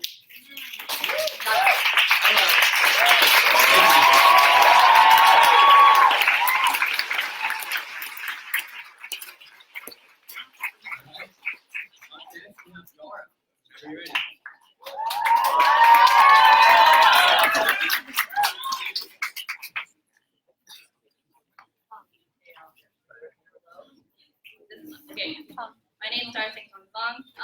This statement was made by an alumni who expressed their abhorrence of Senator Chow's remarks. Being trans is not a lifestyle choice, as Ms. Chow insinuated. It is self-evident truth of who a person is, not who they choose to be. The desire to erase and remove identities that we don't understand or agree with is the root of humanity's most atrocious acts in history, none of which can be said to have been done in God's name. As a fellow Asian American, Ms. Chow must educate herself on the long-standing and sacred history of trans and non-binary identities that many indigenous Asian cultures celebrated long before Christianity was brought to those countries. However, you don't need a comprehensive cross-cultural history of non-binary identities to understand the concept that trans rights are human rights. Senator Chow, do not conflate your transphobia with your faith. You are actively refusing to accept, let alone advocate for those who have chosen to be seen as others. This does not make you a leader of faith, but a leader of prejudice. It is your duty as a Christian and as a student leader to love and advocate for those who are more vulnerable than you, including the trans community. If Senator Chow cannot fulfill these duties, then she is a threat to the well-being of our student body, particularly the communities who face enough adversity as it is. The AUCC cannot condone this behavior. It would be responsible and just to remove Chow from her senatorial duties. So this is from Chow to me. What's up, Chow?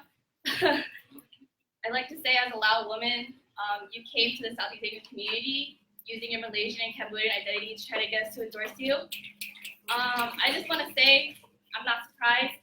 I'm disappointed in you. Thank you.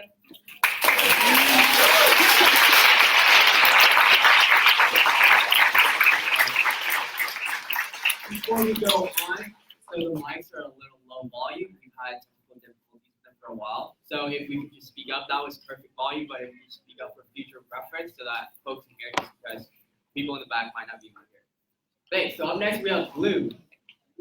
Okay.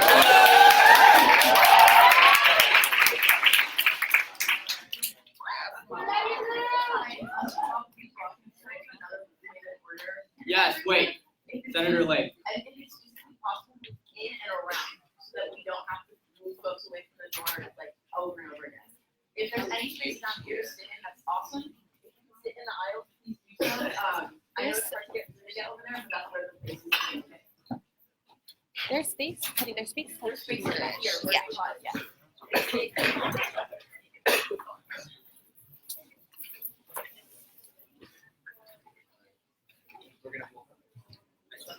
Yeah, you're good.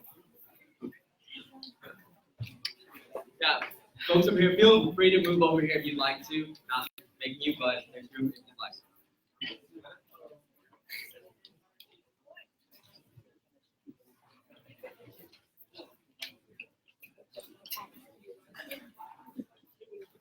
All right, if we can all quiet down. Blue, whenever you're ready, 2 minutes to join. Thank you. Hello, my name is Blue Faye. I'm an RA in Unit 3. And I'm going to be reading a prepared statement on behalf of another individual. I came to Berkeley unsure of my identity. It was only through personal work, the love and acceptance of friends, and the efforts to uplift the LGBTQ community voices on this campus that I was able to feel proud of my queer identity and comfortable in my skin. Speaking as a Christian and the son of a devoted and godly woman, it is reprehensible for any person to use the name of God as a justification for hate against their children. Senator Chow was elected to an office meant to serve the students of this campus, not to reject them and their voices as anything other than good, right, and true. In the course of her condemnation of queer and trans identities, she failed to uphold the duties of her position. She must resign immediately. Thank you.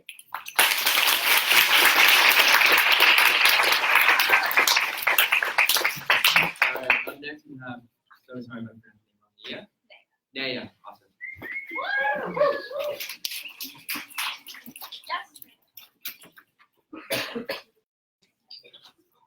Hi, okay, so I'm reading an announcement statement.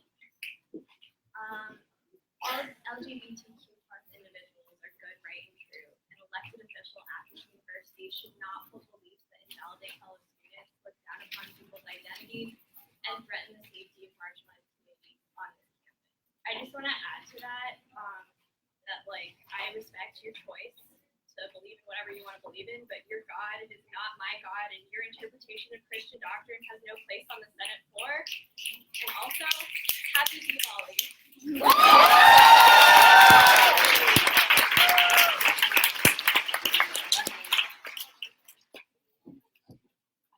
Up next, we have Zara.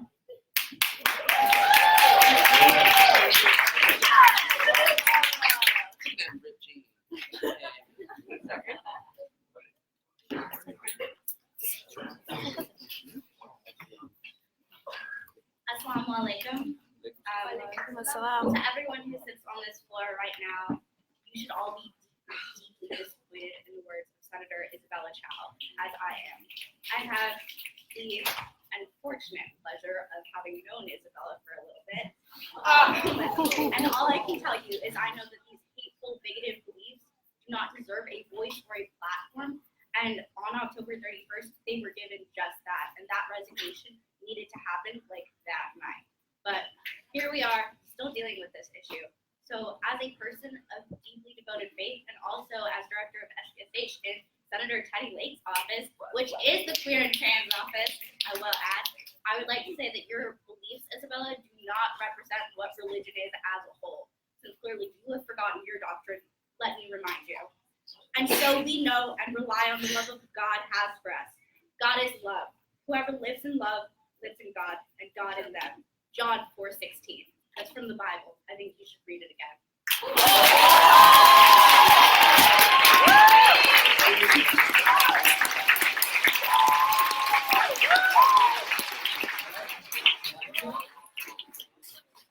Whenever you're ready, the folks quiet down before Alexia starts. Thank you. Hi, I'm Alexia. I'm the president of the Queer and Trans Multicultural Social Sorority on campus. Someone else's and not a mistake. This kind of bigotry disguised as support and love is absolutely sickening to me. To know that someone like Senator Cho is in a position of power within the ASUC and is actively working against legislation to let non-binary and trans students live goes against basic human rights to love who we want to and be who we want to be. I'm incredibly uncomfortable and upset to know that Senator Chow is supposed to represent the students of UC Berkeley, while also not supporting a large number of LGBTQ students on this campus. If you are not fighting for all students, then you should not choose to represent all students.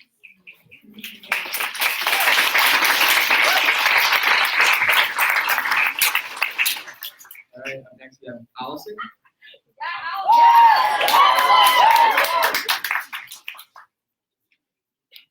Hello, my name is Allison. Is it my first name? Okay, whatever. Yeah, my name is go ahead. Allison. Yeah. Okay, I identify as non-binary and pansexual, and I'm going to be reading this anonymous statement for someone else. Oh, and you can take photos of me. I'm a trans student at UC Berkeley, and I'm appalled and disgusted by Senator Chow's statements. You cannot use words such as love while denying our existence. Your spiritual and religious beliefs should not have weight in your decisions regarding LGBTQ equal rights and protection.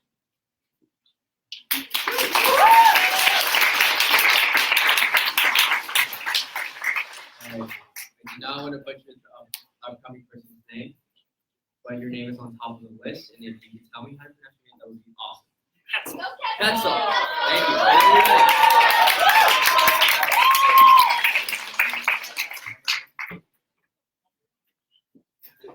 Good evening, Senators. Before I begin my statement, I would like to clarify. I'm not opposing Senator Chow's Christian beliefs. I myself come from a quite religious family, and many of those who stand with me are of faith. Nor am I opposing Senator Chow's right to free speech. I believe everyone has a right to express their own opinions. But that's the thing. We are not opinions. Transgender people are here. I, a non-binary person, am here. I exist. Whether you like it or not. If you're unsure of this, please look around.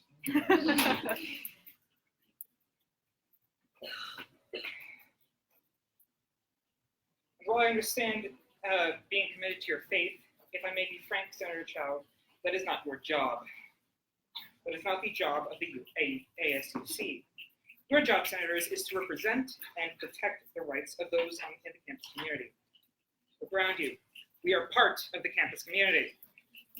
By making your statements of disrespect and hatred toward us, you fail to uphold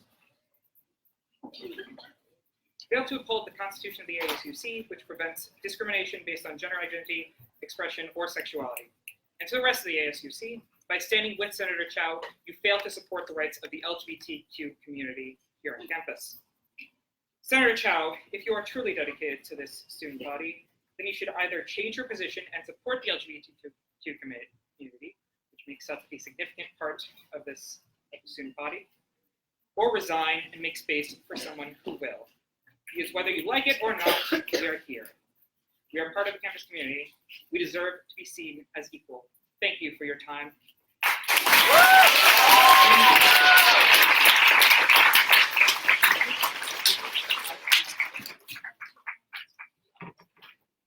Yes.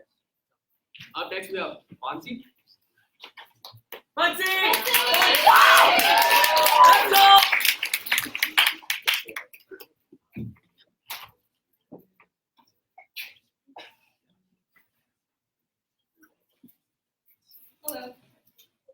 Lindsay. Photos are okay. I'm going to be reading an anonymous statement by a student that goes to the school. Berkeley is supposed to be a place that is safe and accepting of all students, regardless of gender identity, sexual orientation, and any other aspects of identity. To have a person who is supposed to be a representative of the student body and an entire community making comments that wholly undermine LGBTQ+ students is absolutely abhorrent and necessitates removal from said representative position. UC Berkeley, not to mention the Senate that was elected to pioneer for the rights of all students, cannot condone homophobia and transphobia on any stage, let alone a stage given such legitimacy as the Senate floor. Religious conviction is no excuse for such inflammatory and bigoted statements that threaten students' very identities. I stand in solidarity with the LGBTQ+ community, as well as Senator Lake, and believe ASUC Senator Chow has no business retaining her position.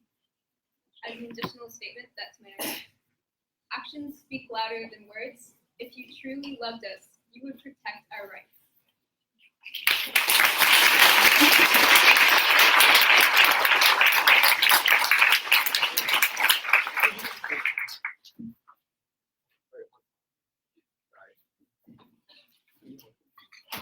Sorry about that.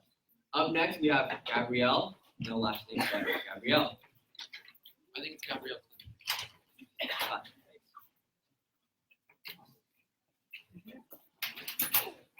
Hello, my name is Gabrielle Clement. I am a queer and ally local story. You can take it.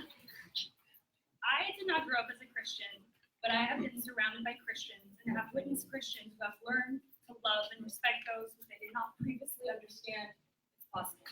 And I have just recently come across this quote. For this is the message you heard from the beginning. We should love one another. 1 John 3:11. I read this, and I'm like, sweet. I see religion as something that can be beautiful. As Senator Chow, invalidating a large and an amazing, accepting group of people by saying that their identities are not good, right, and true is incredibly hurtful. Moral values based in erasure diminishes others and should not be in a position of power. Thank you.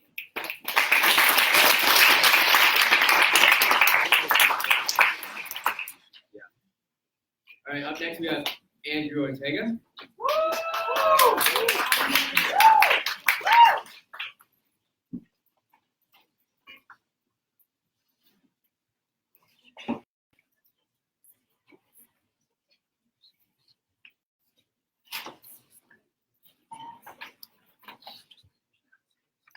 Hi.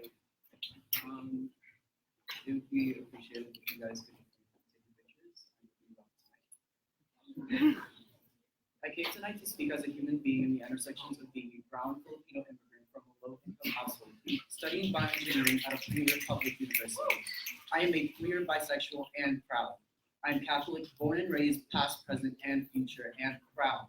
I am here tonight to let you know that my intersections are not a source of pain. They're a source of pride. Your identities are a source of pride.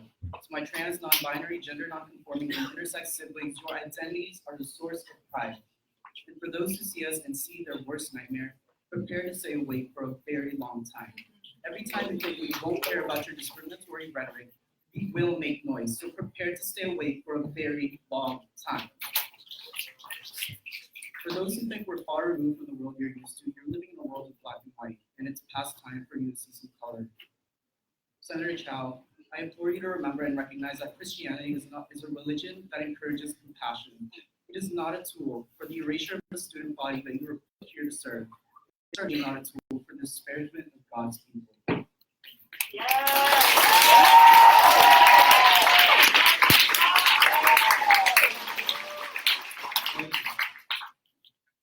Up next we have Saya.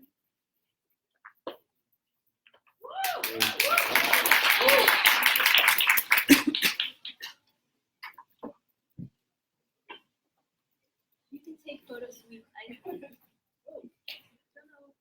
this loud? Okay, no. Oh, okay. I'll speak up. I don't know how to make this work. But yeah, you can take photos of me. I did. did I know this?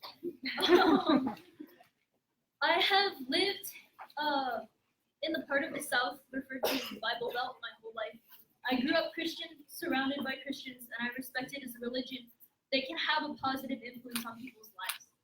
This is not, however, a referendum on Christianity, but on Senator Chow's use of Christianity to justify her transphobic and homophobic statement, which struck me as painfully familiar. Senator Chow, people have been quoting statistics and names at you all night, but I'm not sure how tangible they are for you. Let me clear it up. When I was 13, someone very close to me told me he thought all gay people should be stoned because that was what the Bible said. The irony was, I didn't even know I was bi yet. But that statement would haunt me for the rest of my life. I love that person. He's now one of my closest friends and has since come to understand that his past beliefs were unconscionable. But that sentiment shows the extreme of Senator Chow's statement. One of my other best friends had a brick lobbed at his head for holding hands with a date. The worst day of my life was when I found out I had almost lost one of the most important people in my life right after they came out to me. If you can discard an entire community's humanity, labeling our identities as a set of actions that are against what is good, right, and true, that opens the floodgates for others to justify punishing us for those actions, like the Trump administration wishes to, punishing us for being who we are. None of us asked to be gay, lesbian, bi, trans, non-binary, intersex, or any of the other identities encompassed under the LGBTQIA acronym. But we're here, we're queer, and your denial of our existence as an elected representative has a far larger significance than just your personal beliefs.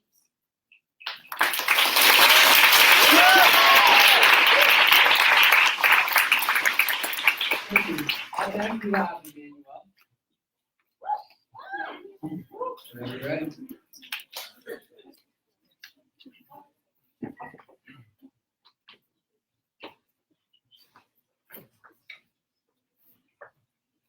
Hello. Okay, yes, I'm fine with being photographed. So I'm Emmanuel. I just want to say, I guess I was lucky enough to be born cisgender, heterosexual woman, but unfortunately, I'm still a sinner in the eyes of God because I really love you. So one of my favorite verses, Deuteronomy 14:9. These ye shall eat of all that are in the waters. All that have fins and scales shall ye eat, and whatsoever hath not fins and scales you may not eat. It is unclean unto you. As I said, I eat a lot of shrimp. Pretty sure they do not have fins or scales. Anyways, my point is that the Bible has a lot of points that were relevant in a cultural context at the point where it was written that are not relevant anymore today. And I don't think that that is a good basis to discriminate against your fellow human beings. And as many people have said before, Christianity should be based on compassion and love, not discrimination. And I do not think that you have to resign because I respect that you are able to make your own decisions and uphold your beliefs. But at the same time, there is obviously a very large community that is hurt by what you have said. And if it does come around that you are asked to resign, I'm sorry, but I think that it's important that the voices of all the students are heard, not simply the ones that you consider out.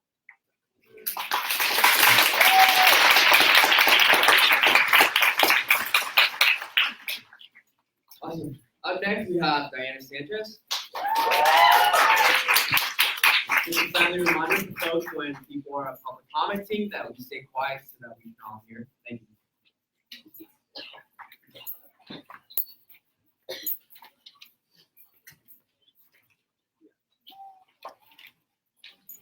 Hello. I am a queer individual. However, I do not accept that I was queer until I came here to Berkeley about 5 months ago. I dreaded asking myself the question. There were days that I didn't even want to wake up because I remember that awaiting me outside of my room was my homophobic hotel. But now I am here.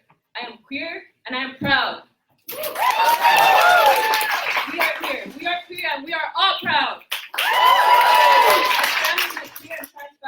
I do not want to walk outside of my university having to think about my homophobic hometown and trauma manifesting into Isabella Chow. I do not want to fear who I am.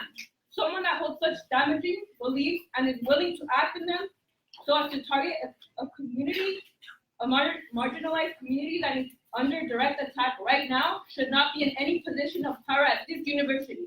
She must resign.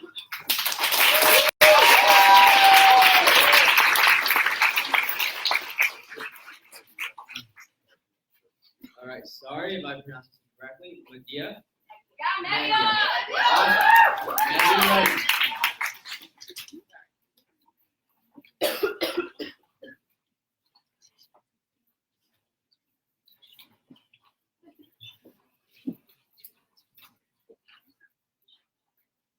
Isabella Chow, and to any people here who are still wondering why what she said was wrong.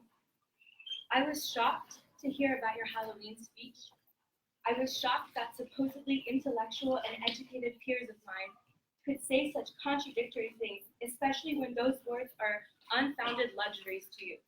You may not understand the consequences. I hope you are tonight when you're hearing all of these and seeing all these faces that showed up for this cause.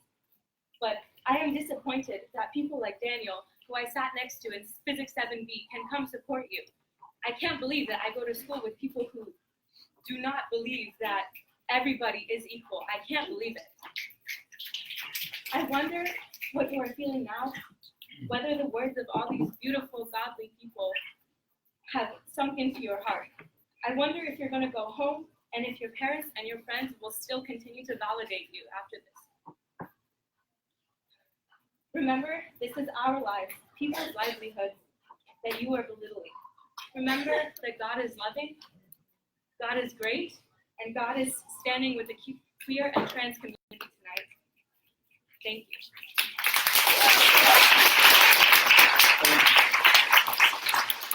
Up next we have Tatiana.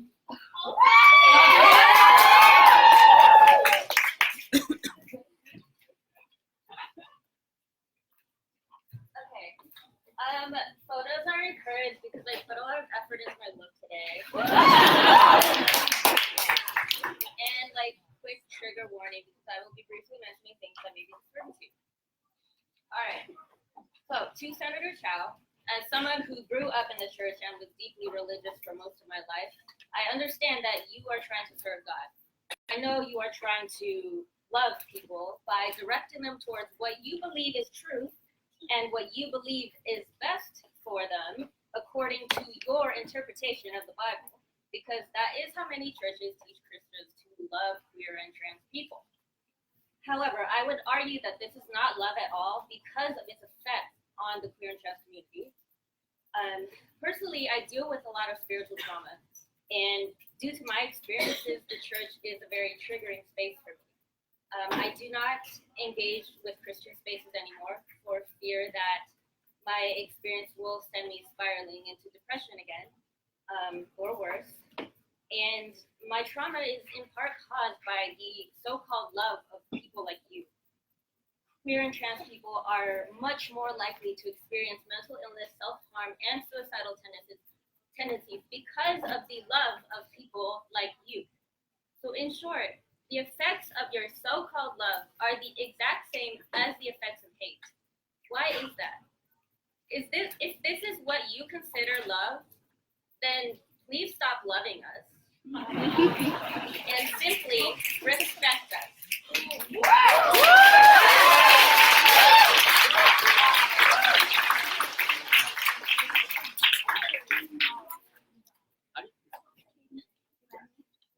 Up next we have Katie. I will be reading a prepared statement that tracks very much my personal experience. I attended Catholic high school for 13 years prior to attending UC Berkeley. Among highly gendered uniforms, being told at age 10 that all homosexuals joined the convent or ministry, I was pressured to exist in a binary heteronormative world, or else I would burn in hell. Despite painfully trying to contain my queerness to be a good Catholic, I ultimately came out at 15 where I was ostracized, gossiped about, and excluded by my then friends. However, once the word was out, I was free to live my truth and eventually gained some level of respect. UC Berkeley offered me acceptance. Here I have resources to live freely as a queer femme in residential life, academic classes, and community spaces. I feel recognized and expect to be respected by the Berkeley community. I do not feel respected by Senator Chow. Senator Chow brought me back to being 14, sitting in the front row of my religion class and being told that gay people cannot act on their gayness. To be accepted in the church, to be good, right, and true. I could therefore never be myself. Certain acts and lifestyles had to be suppressed if I was to be a good Catholic. Abiding by these parameters in high school nearly killed my spirit and my body. As Senator Chow has stated that she does not believe my choices are the right or best for me as an individual. She is directly asking me to live in pain, depression, and self-hate. Or, putting it bluntly, not to live at all. Accepting my queerness is what is best for myself as an individual. Senator Chow has no right to assess what is best for me by a generalized set of beliefs. Senator Chow is impeding on my self-autonomy by offering a paternalistic opinion and by forcing me to relive my traumatic experiences. I cannot tolerate Senator Chow remaining in office unless she reevaluates her beliefs and understands how to truly live a life of tolerance, acceptance, and love. Her service to this campus is unneeded and unwanted until she can offer genuine love and respect to the trans community. Thus ends the statement. To all my loves here, peace be with you.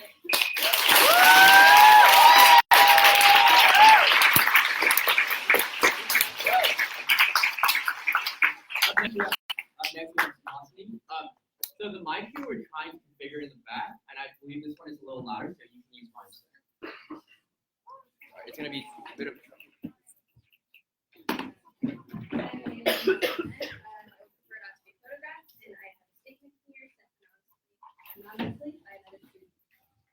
As an LGBTQ student and ex-member of InterVarsity Christian Fellowship, I feel unsafe at the school with representatives like Senator Chow choosing personal religious values over safety and inclusion for all students. We need a senator that prioritizes the safety of oppressed individuals above the comfort of religion. And for myself, Senator Chow, I think that you should reevaluate what you consider to be good, right, and true, and more importantly, have the humility to understand that your beliefs are not what you should be judging everyone on. Each individual has their right to life as they understand it, and it is not your job as a senator to be imposing your beliefs on everyone else.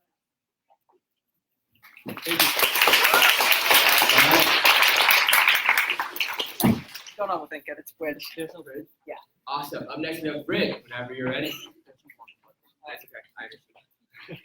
No photographs, please. I've been shaved for 2 days. Okay. When I first came up to my mom in senior year of high school, she yelled at me for days on it. And when I first wore a dress to prom, kids laughed at me. Even people that I considered my friends laughed at me. And I'm still not out to all of them because it was just too hard to come out to them at that point. And as I got to Cal, as I met my trans roommate, as I saw the trans flag and the gay pride flag at the church outside of the Unit 1, I felt so accepted. I found a community here and I was able to embrace it. And I was able to come out to people. It got easier and easier each time. And now I'm out to almost everybody I know. But now with statements like statements like this, I think it's going to be harder. I think I will not feel so safe. I will not feel so embraced at Cal if I know that my fellow students can support someone like Isabella Chow and can elect her to office. I don't think I feel safe at Cal.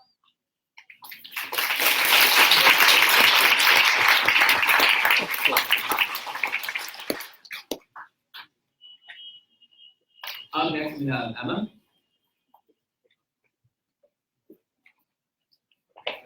Whenever you're ready. Hi, my name is Emma Sheeran. You can photograph me if you'd like. I wanted to stand in solidarity with everyone here today. I know that we're all tired. We've been here for hours. It is hot in this room.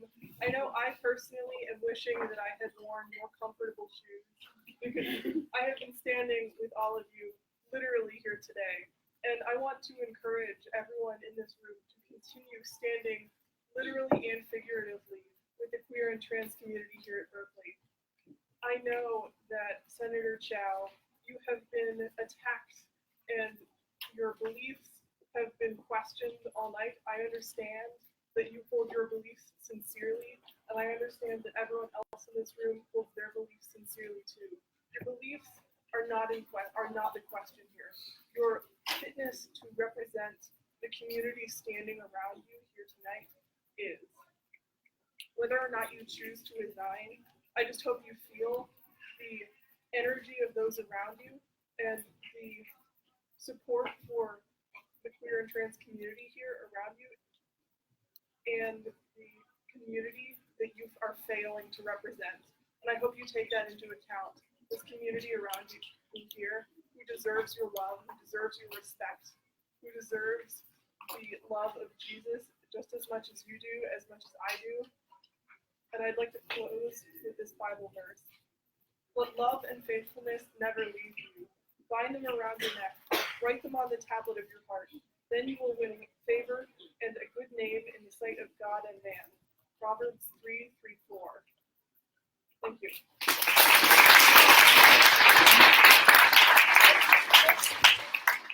Thank you. Up next, we have Mark Green.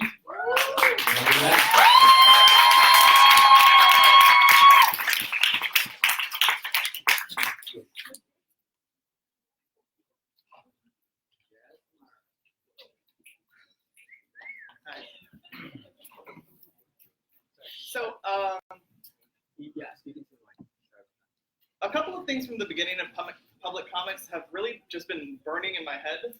So I'm going to take a second to address them. There are not two sides to hate. When you ask us to sit down and have a civil conversation with the people who have propagated our exclusion, our discrimination, our deaths, you ask us to submit to violence. So put that aside for a second. Right now, the federal administration is considering erasing the 1.4 million transgender and non-binary Americans from the law. Regrettable, then, that Senator Chao chose to bring the dehumanizing vitriol of the national government into a space built for and by the communities of this campus. We have a responsibility as Berkeley students and frankly as humans to uplift the voices of the marginalized and build a world that works for everyone. More specifically, you, Senator Chao, have a responsibility to the students of this campus not to spread rhetoric that rejects their personhood or the rightness of their identities. Senator Chao and her supporters, you have freedom of speech, you have freedom of religion, you do not have freedom from consequences.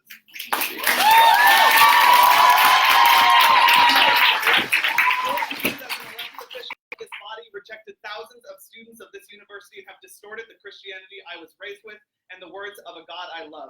But my faith in a better, compassionate world is stronger than the force of hatred. Isabella, I ask you to resign.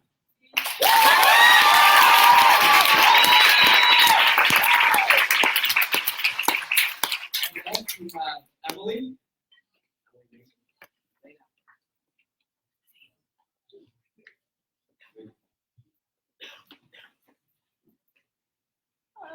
Photographs are fine. So this statement was written partly by an anonymous student, and partly I've added my own words to it. Isabella, I want to say that when you claim that our identities and our existence is not good, right, and true, that is not representation. Representation is the entire business of a senator. In holding an ASUC office, you are our representative and morally obligated to uphold fundamental values that we share as a community. These values include standing against homophobia and transphobia. You must be able to look beyond your personal beliefs and understand the impact you have on marginalized communities. From your comments preface, you clearly understand that the statement was transphobic, and yet you proceeded to say such things in your official capacity. Your inability to separate personal beliefs from student government obligations makes you an unfit representative for our student body. Please consider resigning.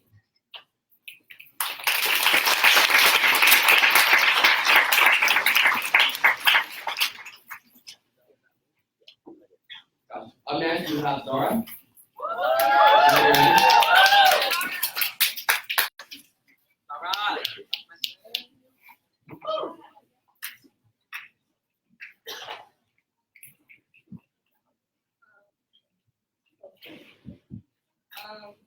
It's not only really sad and really frustrating, but also terrifying that we still have to fight for existences in not only this world, but also in this institution. Honestly, we don't need apologies. I'm not trying to do that. We want to see the decentralizing of the violence, discrimination, and erasure of queer and trans people that exist in this institution. We want to see the public announcement of the rhetoric Senator Chow pushes and anyone who supports this, and we want to see resignations, recognitions, and reparations. As a queer Muslim, honestly, any type of like religious or spiritual based hate speech and violence just like is and never should be valid. And also to the queer and trans folks who are here and just in general, remember to be gentle with yourselves. We have communities, we are here, and we always deserve to be valued. And yeah, quick shout out, if y'all are queer and trans and South Asian, keep sad. From the corner to the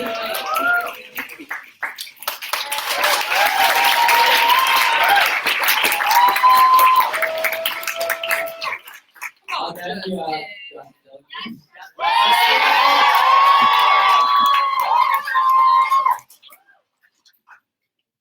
I'll be reading an anonymous statement. As both a Catholic and gay male, you, Isabella Chow, have invalidated my feelings. You are the reason that many people, just like myself, who are simply trying to reunite faith in life are lost. You create walls and dichotomies and cannot be forgiven. You're part of the culture that has driven many in the queer community to feel alone, to feel like they have no hope. You're part of a culture that has led many to death. You don't deserve to be called a senator at an institution that promotes fitness community. These words are for myself. Isabel Chow, I refuse to call you a senator. And also, as the great Ariana Grande once said, Isabel Chow, thank you.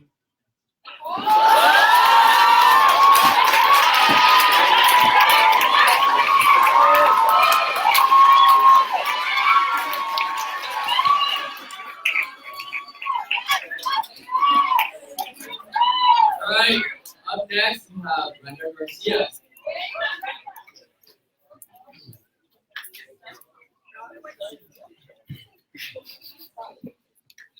Ready?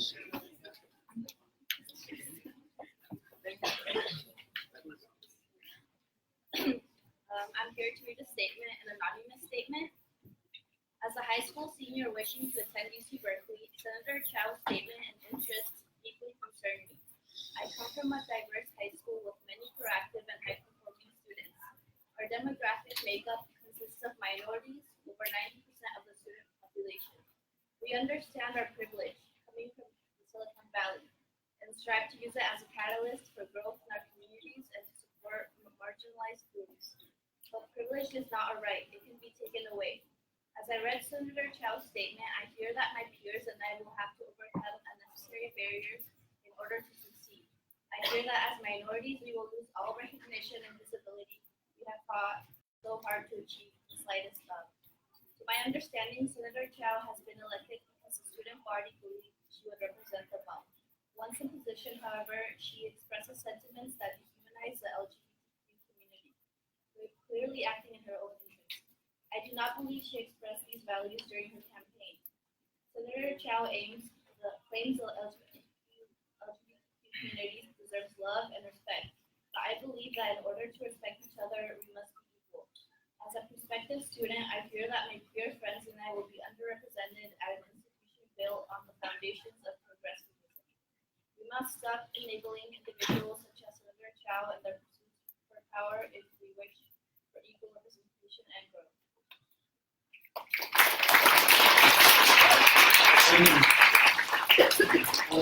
Abigail.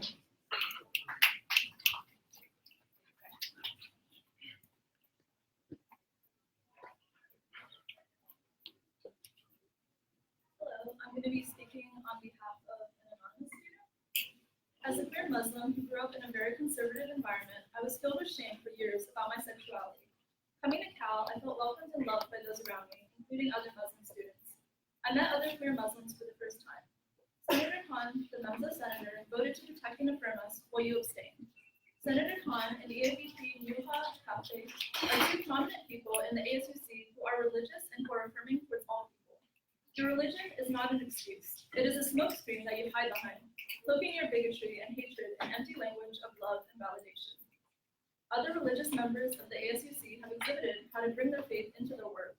You're caring for all people, prioritizing the needs and rights of all students, and acting always with kindness. By using your religion as an excuse to shame and invalidate LGBT+ students, You refute the religious principles you claim to adhere to, and demean queer Christians and other religious queer people.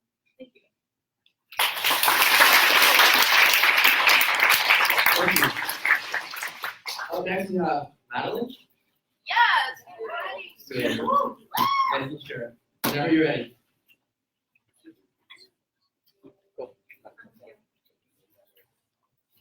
I have an anonymous statement and a background. I'm a transgender woman and I have the right to be authentic and feel like a human being in the oppressive society I come from. I worked hard and fought to come to UC Berkeley to pursue my goals, but more importantly, spread my wings. Coming to America and the Bay Area has saved me from self-harm and suicide, and I refuse to let this school and city be tarnished from being an incredible beacon of hope for marginalized folks all over the world. Isabel Chow, as someone who grew up in a Catholic household and attended Catholic school for 13 years, I believe you have failed your Christian community. As a member of the UC Berkeley student body and an ally of the communities which you have hurt and marginalized, I know you have failed this university. Your Bible tells us God made all humans in their holy and perfect image.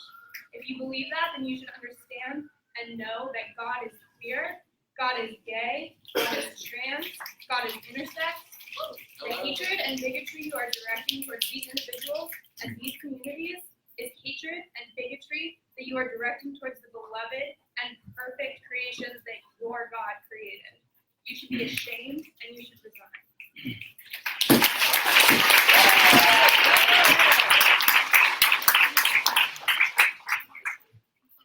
Awesome. Up next we have Joey Kratz. Whenever you're ready, Joey.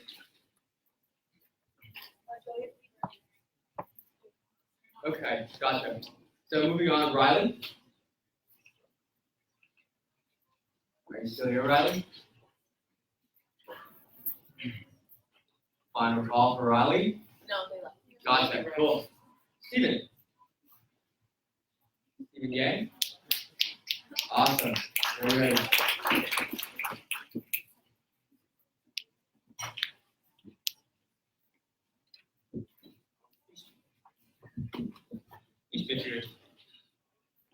Please feel free to take the choose and thank you all for coming. That's been a very supportive environment and I appreciate that. Anyways, I suppose much has already been said about this question. I'll do my best not to repeat those grievances. Now, I must say that the center in denigrating much malaligned communities to a blanket description of them as lifestyles for words, which are not right or safe also for words, as we yield resolve to hold despicable values. And because of that, she cannot possibly appropriately serve ASUC and cannot possibly serve members of communities nonsense and current oppressed and further all over.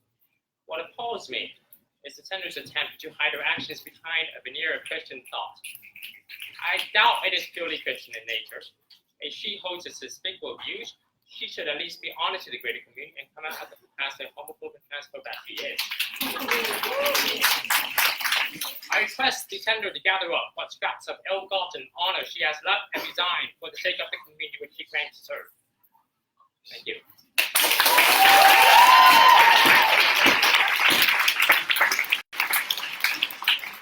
All right. Thank you. Up next we have Kimberly. Now we ready?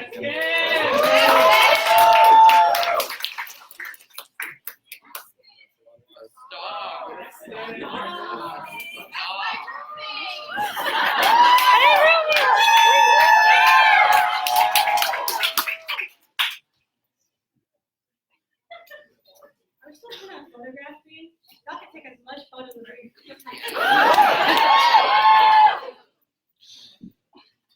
We live in the 21st century, a time filled with new technology, innovation, and more open-mindedness in our communities than ever before. However, the fact that we have people like Senator Chow, who is imposing their transphobic, queerphobic ideas into a space such as the ASUC, shows how much more work we need to do in order to be a more inclusive society.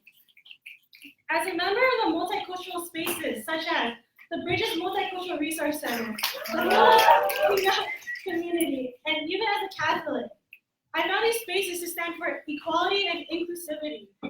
Why is it that the someone who is representing the Christian community claiming to espouse the same rhetoric of love and inclusivity, but not abiding by it? I leave this verse from the Bible for you to resonate on. For the entire law is fulfilled in keeping this one command: love your neighbor as yourself. Galatians 5:13.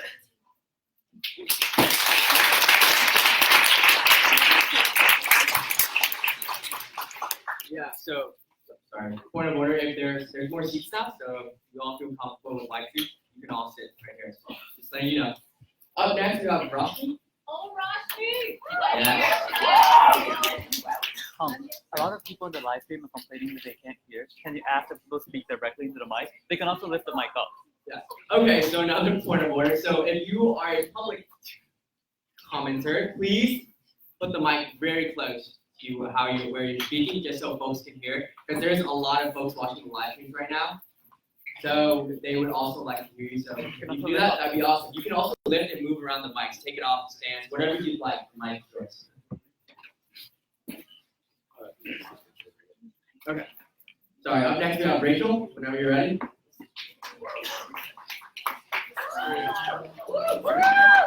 Oh, speed.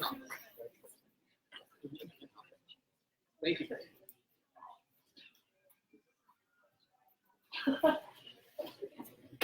I know. Whenever you're ready. If we can all quiet down for it too, thank you. Hello. I just want to start this out and say thanks, honey, for representing us. Really appreciate everything. I'm going to start with reading someone else's statement. Quote, he answered, love the Lord your God with all your heart and with all your soul and with all your strength and with all your mind, and love your neighbor as yourself. Luke 10:27. All right, so all of the anonymous statements really inspired me to say something too. Like if all of these people can speak up, if I can see so much confidence from my community, I think that I want to find it in myself to speak as well. I'm Rachel. I'm a senior. I'm a Berkeley student, and I'm a huge lesbian.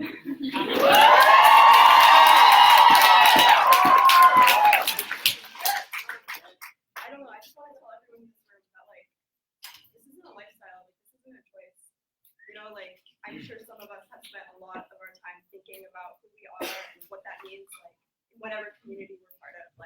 I know I dated so many guys because I was like, oh yeah, this will turn me straight. It doesn't work, and I wouldn't want it to, but it doesn't. Anyway, if God made all of us perfect, I don't know. If we can't change how He made us, we should live how He made us, and that's how we're living right now.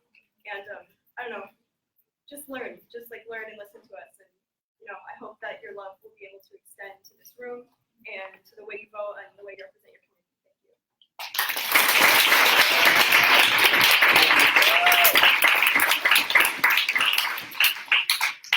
All right, up next we have Lee. Awesome. Whenever you're ready, Lee.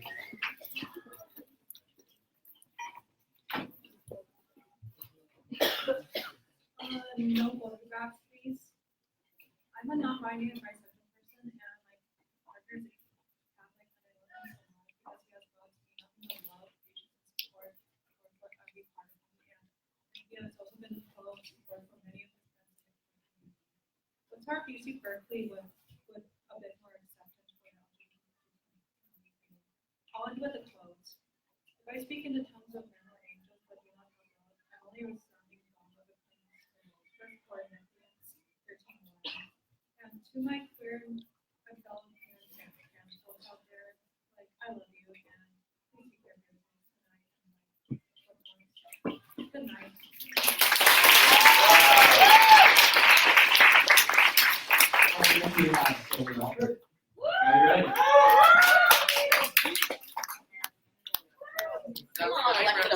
Hey, you're on Renford, right?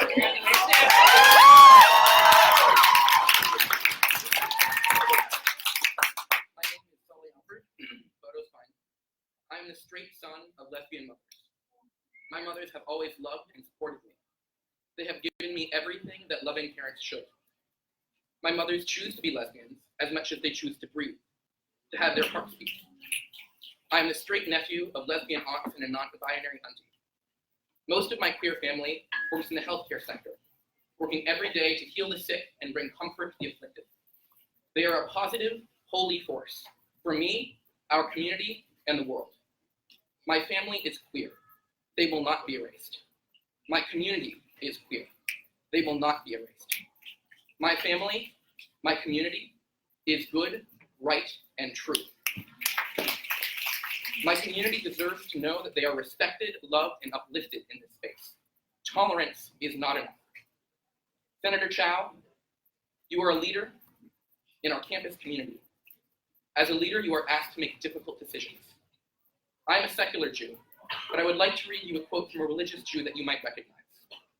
Jesus said, "You must love the Lord your God with all your heart, all your soul, and all your mind. This is the first and greatest commandment. A second is equally important. Love your neighbor as yourself. The entire law and all the demands of the prophets are based on these two commandments." End quote. Senator, you have failed in your duty as a woman of faith to love your neighbor. You have failed in your duty as a leader to uplift all parts of our campus community. If you have love in your heart, do the right thing and the hard thing. Resign. And to those who knew that Senator Chow's beliefs before she was elected and still supported her, know that you have failed my family, know that I am disappointed, and that you must do better. Thank you.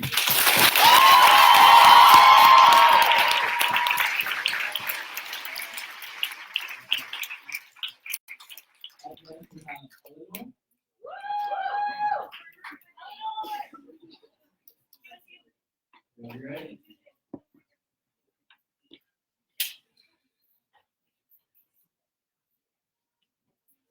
First, I'd like to start off with a warning for anyone in the room whom suicide is a sensitive topic, that I will be discussing it in slightly more personal terms than the statistics that have already been brought up.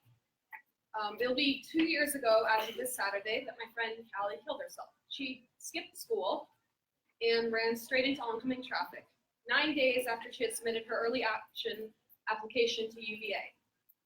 She was 17.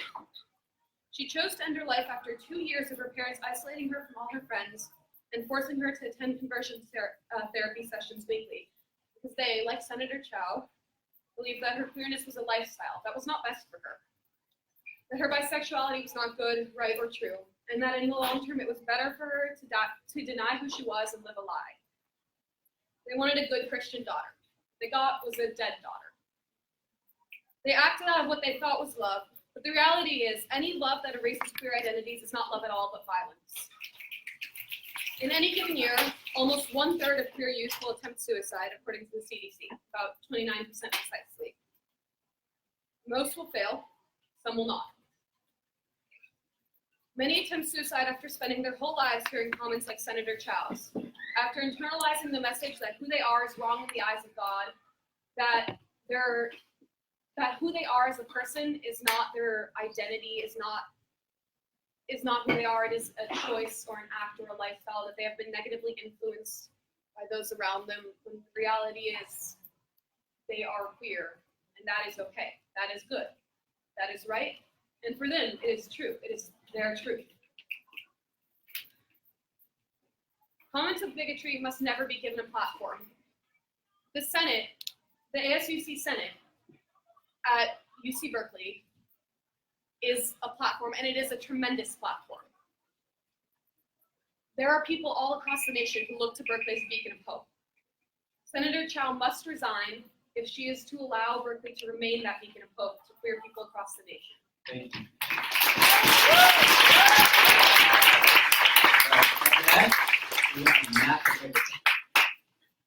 Are you ready?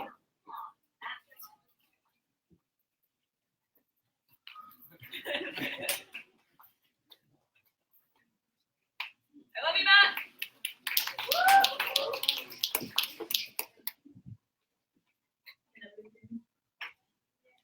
All right, I'm Matt Rich. I'm a gay trans Jew, and I'm like pretty fucking pissed off at the things Senator Isabella Chow has said recently.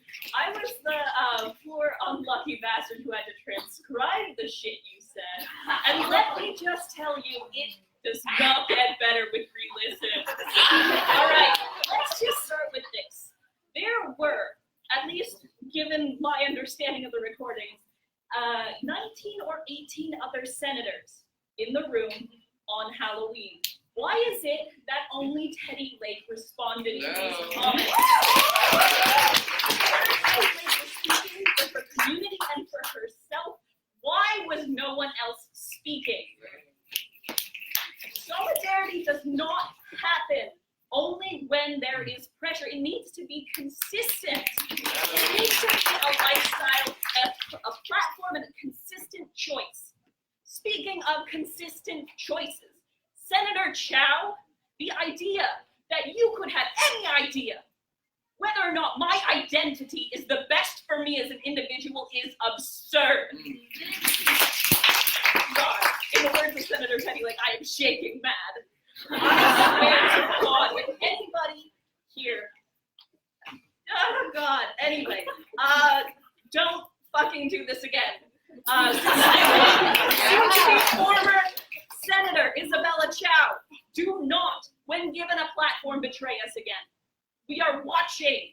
This is fucking 2018 and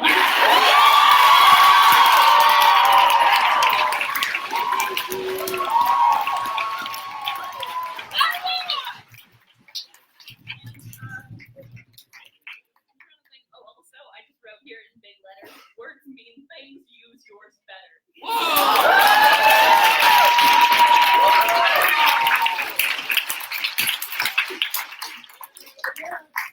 Up next, we have Sophie. They're not speaking. They're not speaking. Got it. Soren?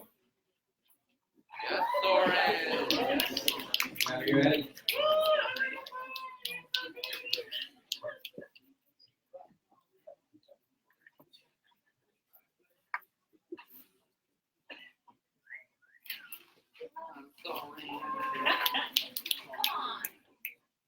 So first of all, thank you all for coming, and good evening to everyone except for a certain you-know-who. So I've got a lot to say in response to the transparently prejudiced remarks that we all had the misfortune of hearing from Isabella last week. I'm using my limited time to speak on one salient feature of said remarks, duplicity. I might describe the senator's half-baked attempt at softening her blatantly bigoted views as laughable, but unfortunately, the consequences of this fraudulent assurance of love, as we have seen throughout history, are never a laughing matter. I argue that in significant ways, this Trojan horse style of bigotry poisons our public dialogue in a way uniquely more toxic than the stereotypical in-your-face hate. And why? It allows for the snake oil salespeople who peddle this nonsense, like the one currently polluting our presence tonight, to scurry behind a veneer of good intentions, of moral and religious righteousness. To Isabella's fellow bigots, who may not be as good at spinning their vitriol, she's providing them a paper-thin defense to cower behind. The cliche, insulting, and beyond else, corny as hell, preamble to Isabella's true remarks is reminiscent of a generic Washington politician too afraid to own up to their vile remarks and beliefs in front of the public and their constituencies. Oh, God. Anybody familiar with human history has seen the consequences of allowing anyone, especially public servants, to use religion as a tool to promote policies and attitudes that inevitably suppress, harm, and most importantly, kill people. I don't care at all about your medieval beliefs, but please keep those delusions to yourself and don't you dare come and spew that outdated and embarrassing garbage to a legislative body. If you so choose to make that foolish mistake again, I invite you to take a hard look around. We will remain here, ready to call you out at the top of our lungs and eager to cast you out at the ballot box. Lastly, since all the evidence points to you being stuck somewhere around the 1850s, let me help you out here. We are no longer the hidden and quiet queer community you believe us to be. Those days are long gone, so for your own sake, you better catch up. In summary, congratulations, you played yourself.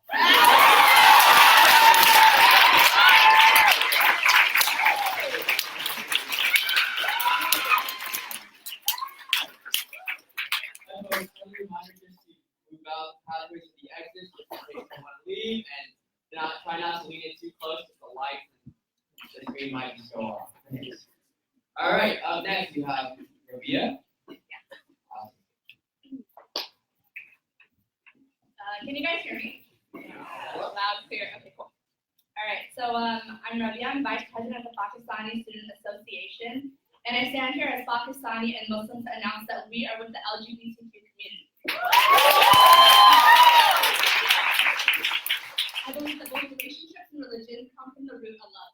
And I mention that because you, Senator Chow, apparently know so much about love. As anyone has the right to practice religion, everyone should have the right to love whomever that may be. And to the LGBTQ community, we hope that you can reach out to us in this time. Look to us for support. And I hope that we are able to provide you with anything that you need. We also hope that you see us more than just as representatives of Pakistani Student Association, but as your allies, community members, and friends. Thank you.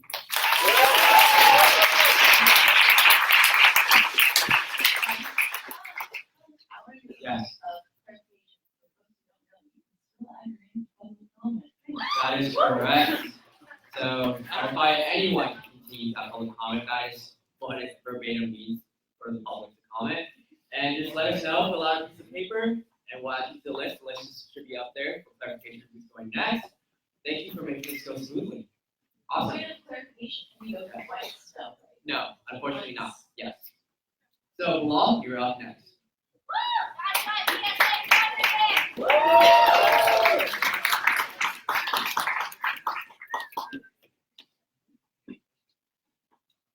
Hi everyone, I'm Bilal.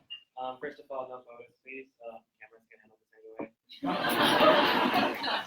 Rabia already said it all for me. However, I would like to take this moment to thank the LGBTQ community for being brave, for being strong, and for being resilient in the face of dehumanization, belittling, and abject erasure. I would like to remind all of you that the Pakistani Student Association will stand behind the LGBTQ community. Specifically, however, I would like to give a huge shout out to our brown brothers and sisters at the Queer and Trans South Asian Club. We would like to collaborate with you. We would like to engage with you. We hope that you engage with us. We hope that we are giving you an ample platform, and please call it out if you're not doing that sufficiently. To our South Asian Queer and Trans community and to everyone else, we would like to remind you that our doors are open for you and that we will remain to support. We will be here to support. Thanks so much.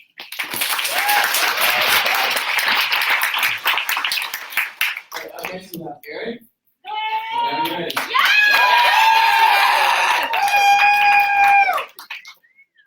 Hi, I consent to all photos. 300%.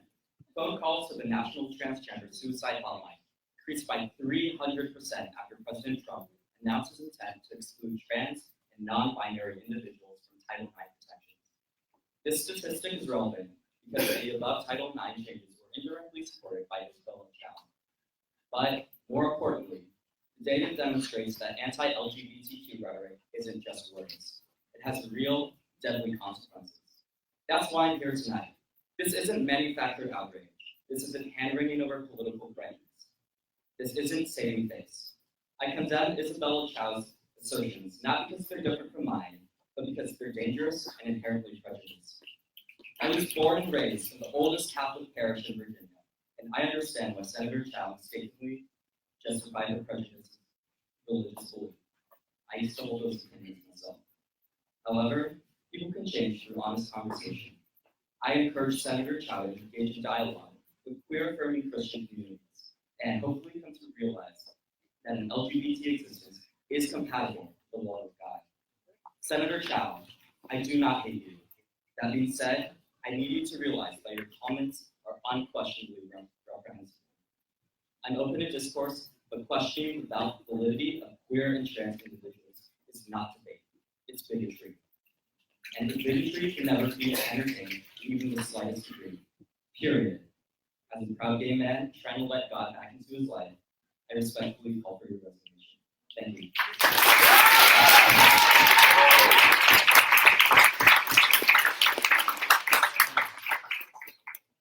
All right, up next we have Matthew Lewis. 2 minutes and the clock is out.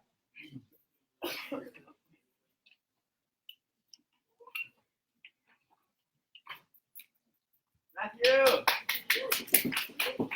Hi, I just want to start by affirming any queer and trans folks who can't come here tonight or can't watch the live stream because this is common advertising. You all matter, and your ability to be here, because that doesn't erase you or the strength of how many people have been damaged by Senator Chow's actions and not just their actions. As a religious minority, I've never really understood why is it every year Student Action runs and one or more people were running as the Christian Community Center. What is this? I mean, it's not they're running as queer Christians, or there's not like it's the same thing as the Republicans. The idea that we need Christians and to be more represented in public space, and I think I'm finally starting to get it. It seems that it's been really a dog whistle, I think, because it's like the same way the idea that we don't have these folks, because you're not speaking on behalf of Christians, you're speaking on behalf of a right-wing group who is falsely using religion in order to push these things, just like religion was used to push segregation, push slavery. My religion, text from my religion. Point of privilege. You're supposed to be reading a prepared statement. Do you have a prepared statement to I read? was not told that was the comment. That was what I was told when I put your name on public comment. I was not told that. If Wrap up your statement. Okay.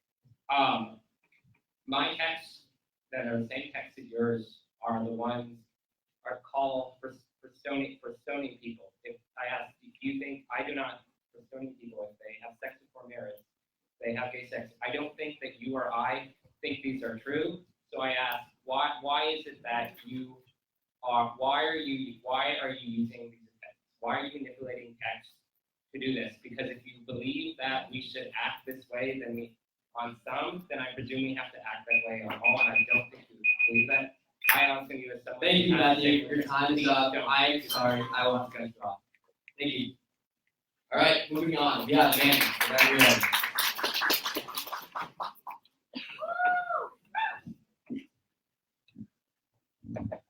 Hi, I'm Mandy.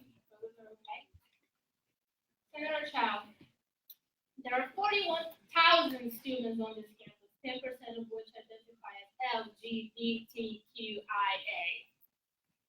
I personally don't give a flying fiddle about what you believe, what your religious beliefs are. However, once you arbitrarily extend your religious beliefs to justify and use your power at the Senate to attempt withholding the rights of 4,100 students, that is unacceptable. This is not the 1700s. You are not Kant, and morality is not universal. Your Christian morals should not be in our student government or any government. And if you cannot separate your religion from your job as a senator, please resign immediately. Thank you. Thank you. Up next, we have Gia.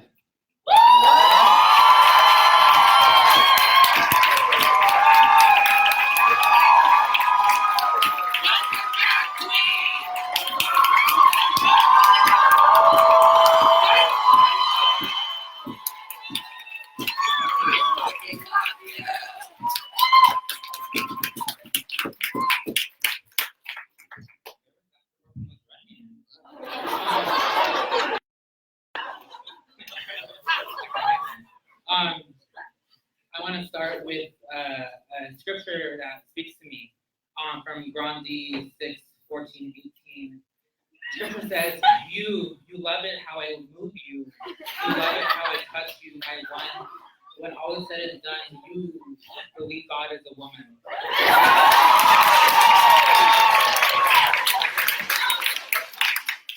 And I feel it after midnight. I won. It lingers when we're done. You believe God is a woman. Isabella, when I was driving here after putting my kids to sleep, I was telling my boyfriend that I didn't know if I wanted to speak because I felt like we went through a lot tonight. And I'm sorry. I truly am. As women of color, I think we need to stick together in this world, and I think we're socialized to fight each other. But then I thought about the 22 years that I've experienced and the 5 years my kids have experienced already, and I think about the violence, the fact that I might die before I turn 35, and I think about the fact that my kid is losing these movies because of how his mom looks, and I think about the President of the United States of America, and his fuckery and every fuckery that won the election last night. And I realize that you deserve to hear everything that we've been through. And you deserve to hear how you fucked up. I think you actually deserve to hear how they fucked up by running you. And by masking their allyship, essentially ditched you when things got rough. I think every senator here deserves to hear how they fucked up by not speaking up.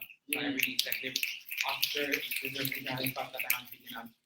Everything here about the ACC is fucked up. And somehow I still believe we can change from inside. I don't know what happens after tonight, but I really hope that you go home, that you pray for forgiveness. I hope you ask for forgiveness from us as well. And I hope that we learn from here on out that we can't be fucked around because I'm done. And I won't die, I won't be killed, and I'm down to fight.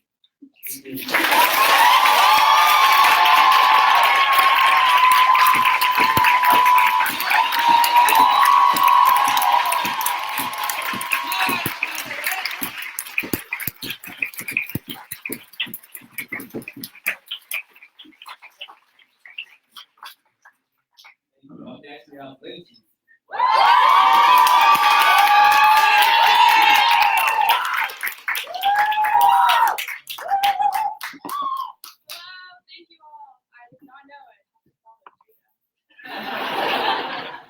I just want to say that Senator Chow, you're transphobic and homophobic, and I think you should resign. Thank you.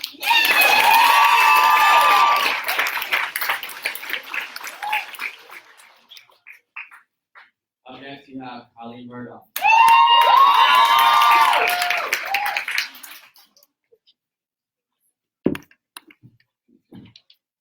Hi everyone. I don't want to be photographed. Thank you. My name is Kylie, and I'm giving this comment in my capacity as a student. I'm a Catholic, a queer woman, and I'm good, right, and true. I grew up in the Catholic Church, going to Mass and youth group every Sunday. But it was rough. But I remember being told that God loves every single one of us and wants us to love each other. God accepts all his children no matter what. God wants us to help the marginalized, not further marginalize them. The Christianity that I know is all about love, and what we heard last week was not love. We heard an attack on queer and trans people. We heard an ASUC senator spew hate about queer and trans people. There is no room for hate speech in this room, and there is no room for hate speech on this campus. I ask that ASUC Senator Isabella Chow resign. Thank you.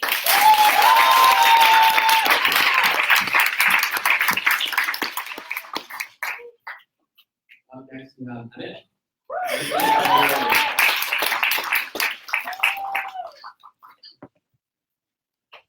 Hi everybody, content warning, suicide, to address that first. These past few days, I found out that 2 of my friends have committed suicide, but rather than going home to mourn the loss of their lives, I have come here to stand with my queer and trans brothers, 2 sisters. Girl, look around.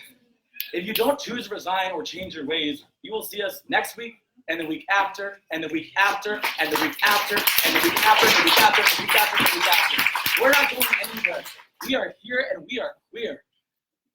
Isabella, I want to close this meeting with a question for you to think about. Coming from a Christian myself, why is it that as the ASUC Christian senator, if God is love, why is that your legacy here, regardless of whether or not you choose to resign, will always be remembered as one of hate? See you in hell, Senator Chow.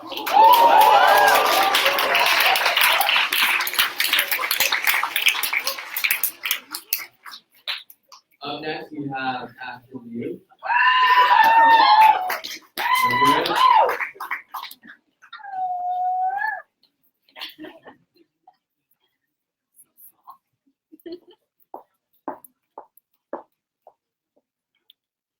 I'm cool with pictures.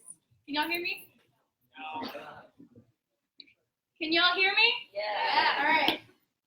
My name is Astrid Liu, and trigger warning for self-harm and suicidal ideation. Isabella Chow. I am a queer Asian woman who grew up Christian. I am someone who grew up believing that my entire existence, my sexuality was a sin. At the age of 5, I was told that homosexuality is unnatural. At the age of 10, my youth group leader told me that all gays would burn in hell. And at the age of 16, just after gay marriage was legalized, my pastor told the church that all gays should be stoned. I was in the 6th grade when I realized that I liked girls for the first time. I was in 9th grade when I self-harmed for the first time, hoping maybe God would hear my repentance through the currency of pain. And I was in 11th when I tried to kill myself by overdosing on Advil because I knew that my church, my parents, and my God hated me for who I loved. I have lived for years with that pain, balancing of my mother's belief that my family will go to hell because of my sexuality, and slowly coming to accept and love myself. It has taken 4 years of my life to even start that healing process. Isabella Chow, I want you to imagine how a queer individual reacted, hearing that an ASUC senator, someone tasked with taking care of the Berkeley community, refused to validate the queer community on the grounds of faith. Imagine what might have happened to me, a suicidal queer person, just 4 years ago, had I heard you say that I am not good, right, or true. Mine is only one story, but I implore you to consider all the other stories like mine who you are affecting. And I want to leave you all with this thought. The concept of power under describes the phenomenon of someone reacting from an internal state of sheer powerlessness, who simultaneously has an enormous, powerful impact on anyone in their path. You, Senator Chow, are reenacting just such a pattern. While I recognize that you feel distressed in the face of your beliefs being attacked, this does not justify the impact that your actions have as an ex-senator in the ASUC. Because you refuse to recognize the power you hold and the impact you cause, we in the queer community respectfully call for your resignation.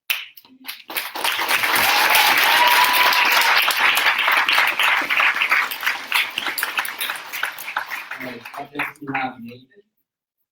Are you ready?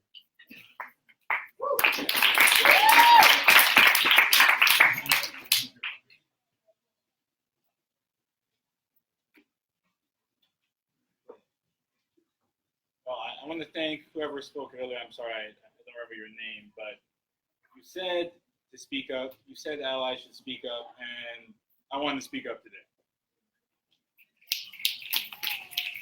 My name is Nathan Mizell, and I want to start with saying I've seen the good faith in you.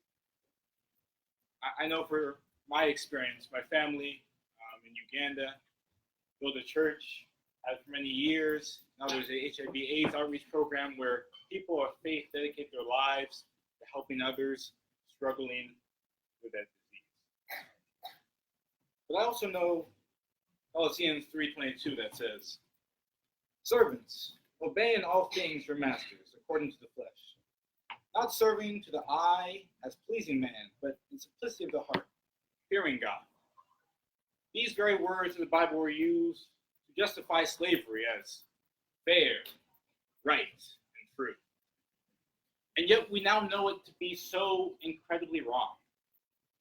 Much of the same applies to marginalizing the queer and trans community. Now, I don't expect anyone's beliefs to change tonight, but I'd like us all to take a moment to analyze and ask yourself what love truly is. Now, we all know the First Amendment and its protection of religion. That has been ingrained in our country and is something that we should all cherish. But at the same side, there's the 14th Amendment that is supposed to protect the privileges and rights of all citizens and make everyone have the rights to life, liberty, and the pursuit of happiness. And while that is what is truly good, right, and true in this country and always will, anything that marginalizes the queer and trans community, especially from a legal perspective, is wrong. We must all understand that, acknowledge that, and understand that we must have a community that encompasses all people.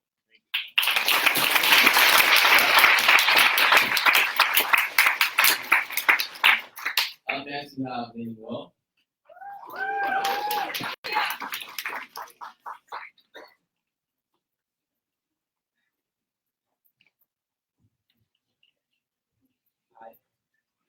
Hi. My name is Liam, and I'm gay, Christian, and Asian American. When I came out to my parents during my sophomore year of high school, I was doing a trip to my grandparents in Japan. I was living here in California at the time. My parents told me that they were going to leave me there, and now when I woke up, I wouldn't see them again, and I still didn't see them. When I When I came back to high school, I encountered bullying every day, and I at times believed that there was no place for me in this world. My dad was never really religious, but my mom saw Christianity as a way to channel her anti-LGBT beliefs. She prays at church literally every day and I thought that I hated Christianity. I saw UC Berkeley as a refuge and wanted to give Christianity another chance. I actually applied to Isabella Child's office earlier this year when I first came here. I applied for a couple of offices, but I really wanted to be part of your office to strengthen my Christianity. I regret that I did that. You say you represent Christians, but you don't represent me. I'm still a Christian, but from what I know, Christianity is about love and compassion. Can everyone in this room who identifies with the LGBTQIA community raise their hand? Right now. Okay. If you encountered hate for being part of this community, can you raise your hand? Okay. Isabella, you're supposed to be supporting these people, but what the fuck are you doing?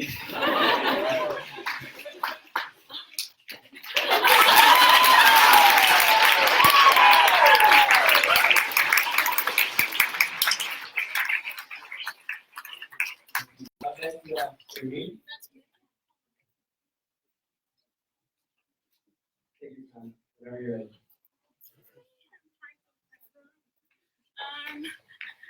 I don't want to taking the exam supposed to be writing my thesis. Hi. I don't have any touching personal stories, but I wanted to say a few things because I think that, frankly, a lot of the Berkeley students who have spoken before have been excessively nice, honestly. So I'd like to say that not all opinions are equal and not all speeches are equal. So if you are not respecting the dignity and value of another human being, you're not respecting another person as a member of public discourse, and therefore you're refusing to participate in a public discourse because you're not recognizing the other person as a member of the public discourse. Any kinds of debate and any kinds of exchange of ideas should be based on respect for another person's dignity and value. If a denial of human dignity and value is conservatism, there is no space for such a conservatism. If allowing people to voice such an opinion is freedom of speech, that kind of freedom of speech should be revoked. So I want to say that, as a child, your opinion is not valued. There is no space in public discourse for your conservatism. Your freedom of speech should not be protected. Thank you very much.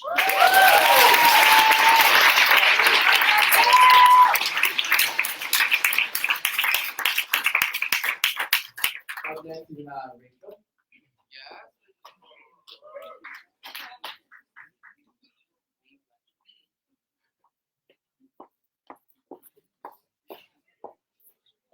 Hello everyone, my name is Rachel. I'm actually really shy to be up here right now, but Romario really inspired me to get up here, so thank you for that. I'm in Stephen Boyle's office. As someone who grew up attending church every Sunday, I condemn the words that Senator Chow has said on October 31st. I do not know you on a personal level, but weeks ago you reached out to me and you were very sweet and kind to me. However, when I read the words you said at the meeting, I cried. How is it that I receive acceptance and love as a Christian, but our LGBT brothers and sisters do not? I find this unacceptable. If you hate my LGBT brothers and sisters, and I saved ours, because I believe God created all of us and loves us all, and I take that as you hating me personally, because I have many people I grew up with and I treat as my brothers and sisters. As an admin of the Berkeley Community page, although I cannot please everyone's opinions, I try to listen to what people say, as the school is so big and it's so hard to connect with anyone. However, I found what you've said is not an opinion. Your words are hatred from the core. The Berkeley Community was created and established by members of the LGBT community. If anyone here or listening to this supports hateful rhetoric, leave the page. You are a hypocrite for laughing jokes made by your LGBT peers. However, you end up attacking them by supporting words like said by Senator Chow. I don't hate you, as you have had the audacity to hate on the LGBT community. But I will just recommend and I implore you to read the Bible again and remember to love one another and to also resign.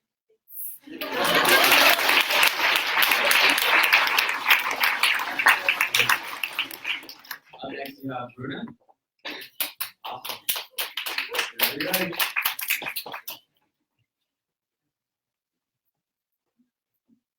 Can you all hear me? Yeah. Isabella Chow, I have been sitting next to you this entire time watching your stolid expression as people have come up here and told their emotional stories, and I absolutely adore it.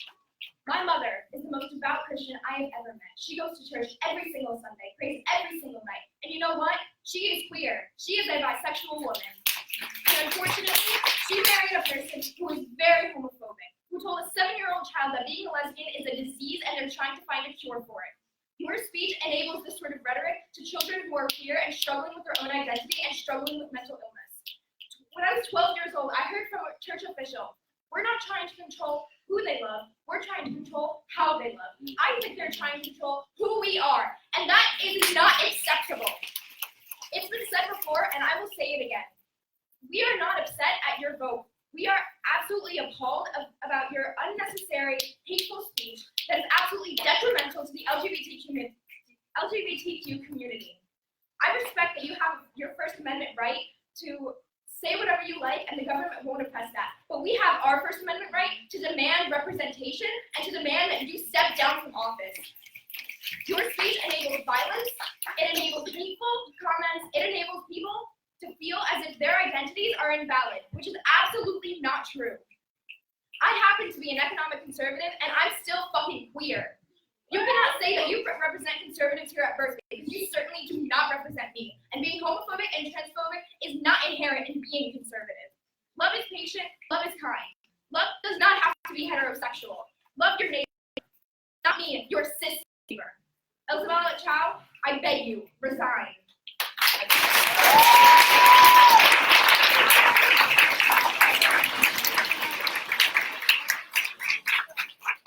Up next, we have Elliot.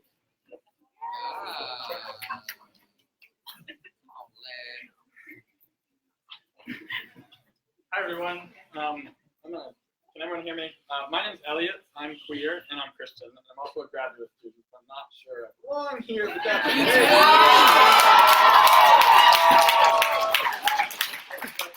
But first, I want to apologize to the queer community, particularly transgender, non-binary persons. I'm sorry where I have been silent, and I am sorry where that silence has caused you harm. I can do better, and I will do better to consistently call my fellow Christians out and remind them that you are whole and that you are human, that you are loved and that you are welcomed by God as queer people, and that God's love does not work to change that part of your identity. Isabella, you do not know me, and so you may have no reason to listen to me. I expect it has been a very long night for you, but I want to talk to you as a brother in Christ. It has taken me much of my life to reconcile my sexuality and my faith. I understand why some Christians believe what you believe because I have believed it for much of my life. But I implore you to recognize that our faith is plural, that there are Christians who disagree with you, and that we do so on the basis of our commitment to follow after the teachings of Jesus. I will not ask you to resign, but I do ask you to reconsider the implications of your faith, of our faith, for queer lives. Isabella and everyone else in this room, you are loved. Do not forget that. Thank you.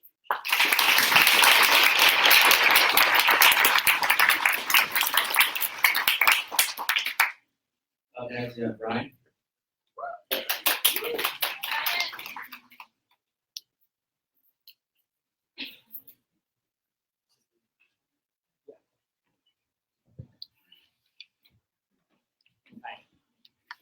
Can everyone hear me?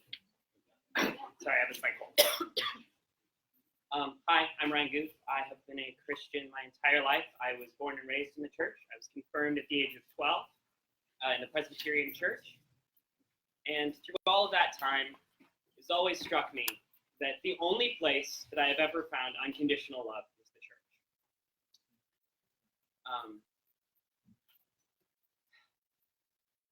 My faith has been an important and crucial part of my life, and one that has been, I think, the most, someone said the word, I don't remember right now. Sorry, I'm flopping. Anyways, there's a Bible verse that I really love, and it's what Jesus says after he washes the feet of Judas the betrayer that I wanted to share with you all today. It's love how I have loved. It's the only commandment Jesus ever gives in his lifetime. The way Jesus loves is not the way Senator Chow loves. Jesus loves not the Pharisees who stand and read rules to the population. Jesus loves prostitutes who he stopped from being stoned. Jesus loves women who, because of how they live their sex lives, have been ostracized by their community. Jesus loves the outsiders. Jesus came for the outsiders. Jesus didn't come for the people on the inside who push everyone else away.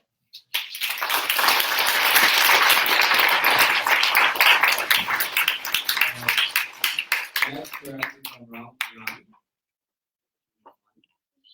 Gee, thank you for that. Whenever you're ready. Isabella Chow, we meet again. To everyone else, hi, I'm Jeannie Q, a queer woman of color, and I am tired. I'm tired because I woke up at 6 a.m. this morning to accompany my friend at his ICE appointment. Yes, that ICE. He could have been deported. I'm tired because I wake up every day to the large chance that I will face discrimination. I'm tired because I wake up every day to people in my communities having to face discrimination and bigotry from people like you, and yet we still have to tirelessly educate like people who think that somehow we're wrong and that you're right, and we have to educate you that like we matter and that we're here. Isabella Chow, you came to the Southeast Asian community asking for endorsement when you were running for senator.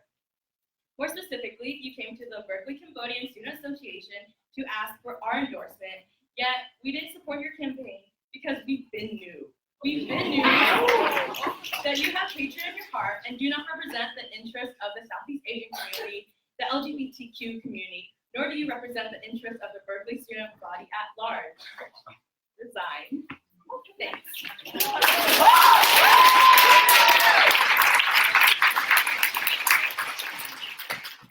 Next, we have Elias.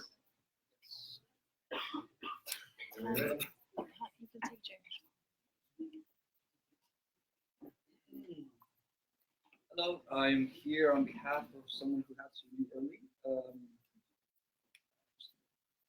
Can you hear me? Senator Chow, your actions have larger implications beyond this campus. Last week, the Trump administration made 3 attacks on the transgender, non-binary, gender non-conforming, and intersex community. These attacks were a memo regarding the creation of a definition of sex as unchangeable and binary under Title IX that was leaked by the New York Times. The Department of Justice told the Supreme Court it doesn't consider anti-trans workplace as discrimination or violation of federal law. And third, U.S. advisors at the United Nations are seeking to erase gender from UN human rights documents. So your words justify and reinforce these oppressive attacks. When our federal government perpetuates the erasure of these communities, it is important that we act as real allies and call up performative allyship. Let's be honest, student action, you are reasonable. Isabella, you are the reason Isabella Chow is here. You have given her a platform and a space in the most powerful student organization on campus. And most disappointingly, you did it without a second thought of her true beliefs. Despite the fact that your platform runs on supporting LGBTQ people, you didn't care enough to make sure that the candidate you run support that. You know that she was supported by the BACR, who believes being transgender is a mental illness. You, student action, are responsible for this. So what will you do to make sure she resigns? What will you do to make sure this never happens again? You wipe your hands clean after disassociating with her, yet you are the reason she is perpetuating violence against these communities. I am here as an ally, and I am disappointed in the false allyship of those on Senate who have been silent. I'm disappointed in you for not being political and standing up for what's right.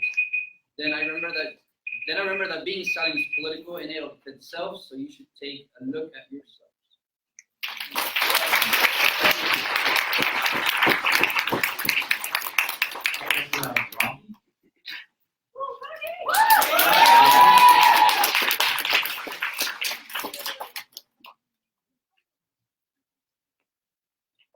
Hi, I'm Rocky Terosa. With regard to pictures, he's cute on one hand, but also he's kind of tired, so he's too comfortable with the angles and you're going for it. So the wide reach of Senator Chow's words throughout our campus community have helped me while grappling with her earlier comments. The sheer amount of memes on our beloved meme page, conversations many queer and trans students have been invited into, and statements throughout all of our Facebook feeds that we've constantly seen have helped the campus community see how real transphobia and homophobia are in the world still. Seeing everybody share their stories and vulnerabilities with the dream that they will, God willing, broaden Senator Chow's views has been more than validating. However, we all must remember that every piece of content spread and difficult conversation navigated impacts people emotionally. Content related to homophobia and transphobia under the guise of Christianity applies to the realities of lives that people go home to or choose not to go home to. I strongly encourage everybody here to genuinely check in with their queer and trans friends during this time because of this. But I also want to remind everybody to check in with themselves. Do not view yourself as emotionally expendable so that you don't prioritize your own mental health. These conversations are hard and difficult for many people to navigate through, and I want everyone to genuinely look at each other as humans and remember where we're coming from, and that all these words today have come from a place of hurt and anger. Our community is strong, resilient, and permanent. I pray that Senator Chow sees that now, and that we have made an impact on how she views the LGBTQ community. We are human, we aren't leaving, and we sure as hell are good, true, and right.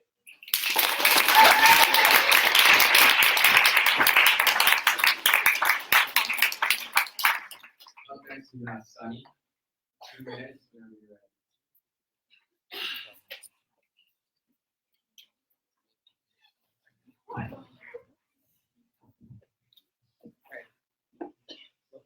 Hey Isabella, my name is Sunny. I was a senator here last year. I'm going to go kind of fast because I have a couple points I want to make.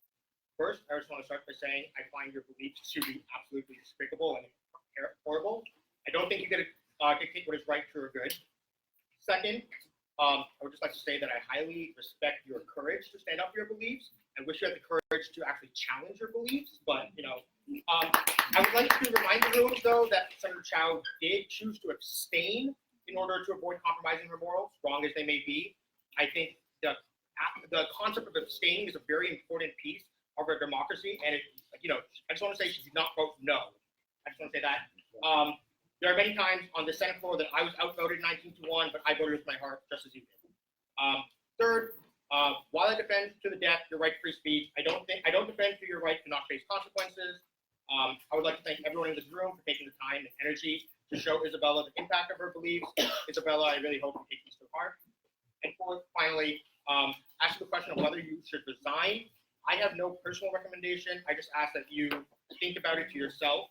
Do you think you can stop your personal morals from affecting your legislative duties to do what's best for the student population? If not, I think you should resign. If so, I think you should work to improve, and I think you have a long way to go, and you owe apology to a very Okay, Molly. Whenever you're ready.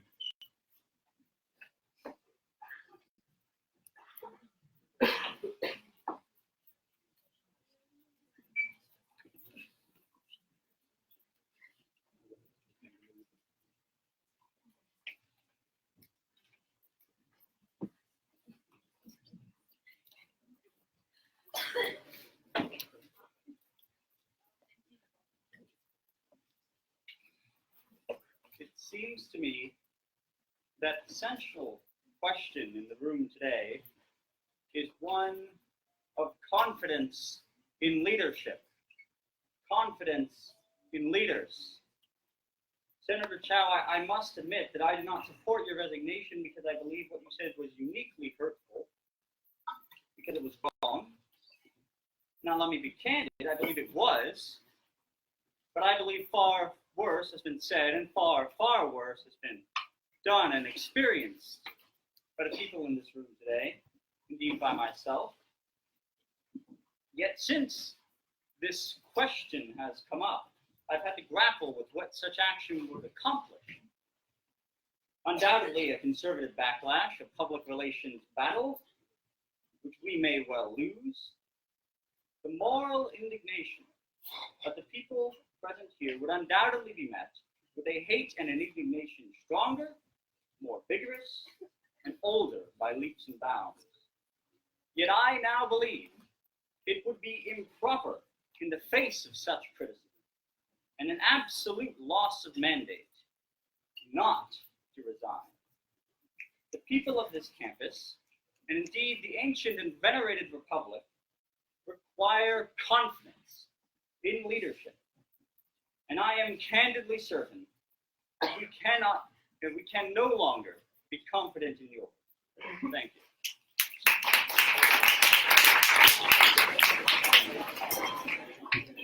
All right, up next we have Rob.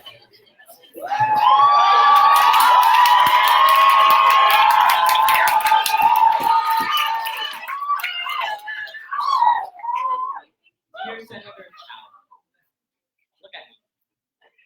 Look at those around you and look beyond to those who can't be here and make it here, and those who have died because of people like you. Who speak words of hate masked under the name of love. We are part of resilient legacies marked with hurt, love, and celebration.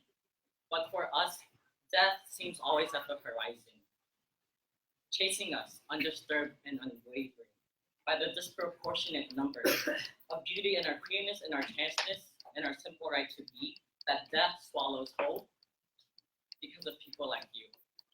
My community is dying. We are dying. We are hurting, and we will keep fighting for our right to exist fully here on this campus and beyond. So watch out.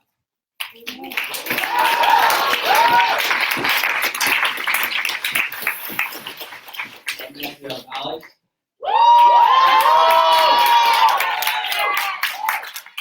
Senator Chow, I came here not just because you left me on red on stage with my pose these questions. I came here to ask you, how dare you? How dare you misrepresent the Southeast Asian community, the publications community, and the Christian community? I was born and raised in the church. I am a Catholic and I still go to church every Sunday, but I'm also gay. And how dare you invalidate my identity? How dare you use your faith and how your tradition for a rhetoric of hate? How dare you put many people in this room in a place of danger? How dare you contribute to this growing culture of rejection for our community? This rhetoric is part of the cause of many people in this community are dying, why they are committing suicide, why they feel like they have no one to turn to, and why they deal with anxiety every day. I have dealt with depression since I was 12 years old because of this exact same rejection, and you continue the same culture today. How dare you?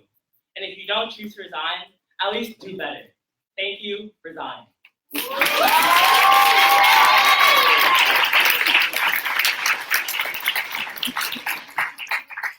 Up next we have Sabrina. Yes.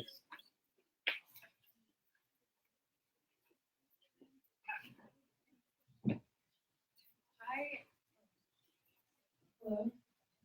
Hi, I'm Sabrina. I am a bisexual woman, and I love myself, and I'm proud of myself, and I am good, right, and true. However, I do not believe it is good, right, or true to obliterate and banish people for making a mistake. I do not believe it is good, right, or true to bully and harass people online regardless of what they say, think, or do. I do not believe it is good, right, or true to give up on people, to say they are incapable of change and growth. I recognize that I have a lot of privilege as a white passing and straight passing individual. However, when I read some people writing that her spoken word has contributed to an erasure of our community, I must ask, one person can erase us? I think absolutely not. Her words hurt me, but they do not shame me or define me. And I hope you do not let her words do that to you either. My sisters, my brothers, my siblings, I love you all. Katie Lake, you are inspiring. Isabella Chow, I wish you love and mercy. For that is the Christian thing to do, and unconditional love.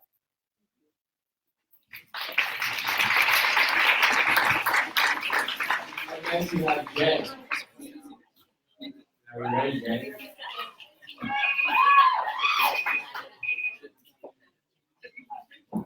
Good evening, Senator. I just want to say that in the span of 3 hours, all of us here, including you, have definitely heard a lot of stories involving things like suicide, depression, and so many other things that are a result of hateful rhetoric that you have shown in the meeting last Wednesday. But I have one question to ask you. Are you even listening to us? In the midst of these 3 hours, a lot of my friends on my social media have been sharing screenshots of your smug ass face, your annoyed ass face. And so I honestly want to ask, do you even care? As an ASUC senator, you have an obligation to show care and concern for the students that you represent. And from what I can see, it appears that you don't even care. Why the hell are you even here? For the love of God and for the love of any being or beings that any of y'all may or may not believe in, please resign.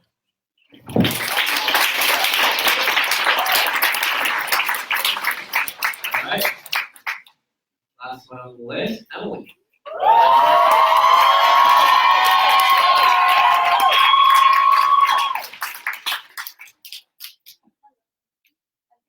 My name is Emily Fregoso.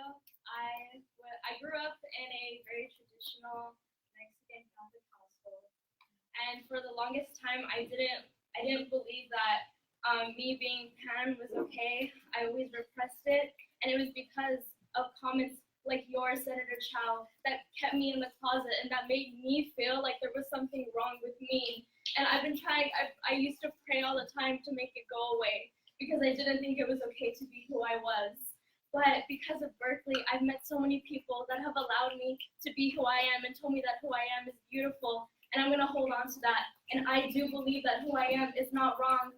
Who I love, my love that I have for other people is beautiful, and it is good, and it's right, and it's true. And I see that with everyone in my community. And I just want to say, anyone who condones that her words because of her religion, fuck you. Fuck you for condoning hate. Fuck you for condoning devaluing another human being because of who we love or because of who we identify with. That is nothing but bigotry, and you can't use your religion to mask that. Thank you.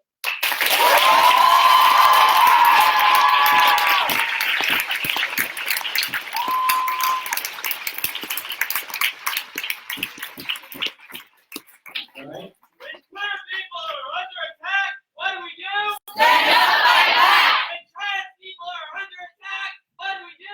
Stand up, fight back! When queer people are under attack, what do we do? Stand up, fight back!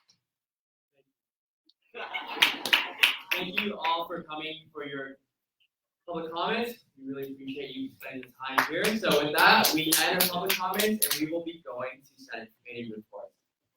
So we will start off with GovCom. Senator Sarkisian. We have no bills to report. XCOM. Senator Lake. We got horrible things. FICOM. Senator Khan.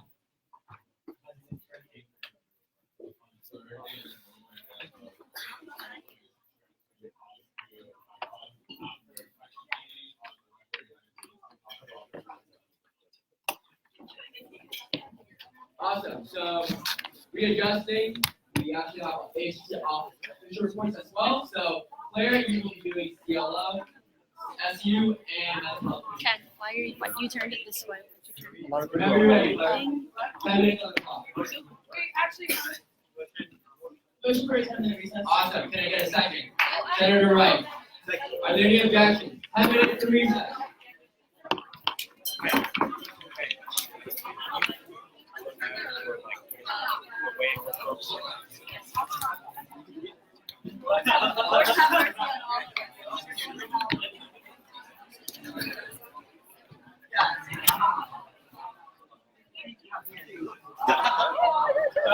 Oh my god, you did so good.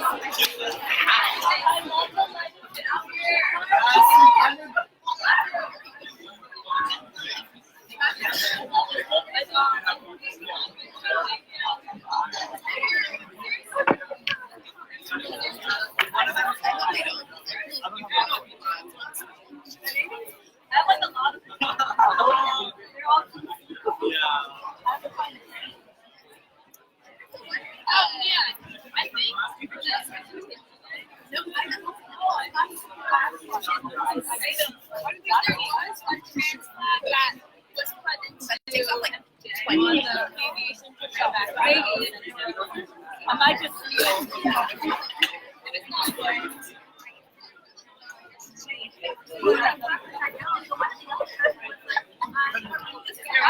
oh wait, we're like stars. We're their snows. Like, let's say hi. This is a light.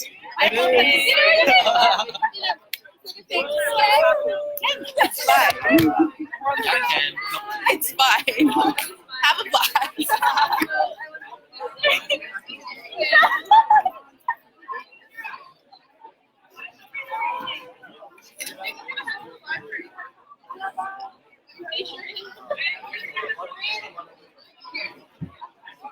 Let me know. I'm gonna grab my backpack. Happy birthday, Neil. I was What? That elevator is gonna be a disaster. It's his birthday. Neil! Neil. Neil, it's your birthday? She wants to sing on the mic. For you, do it. The mic's there, Hung's not there. I don't run these meetings. Who's coffee and pastries? Oh, really? For the Senate when people leave. If they leave. I don't know. I don't know. Admin reports sound really interesting. We got rid of reports. I'm okay. I can't believe you stayed the whole time. You need to be like asleep. You need to be like straight up asleep. 3 hours. Also,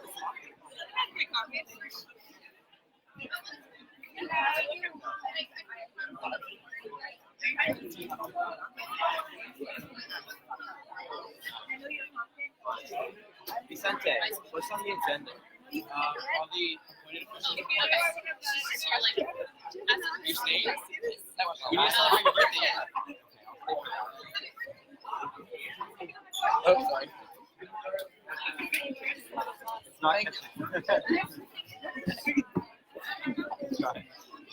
Can you see?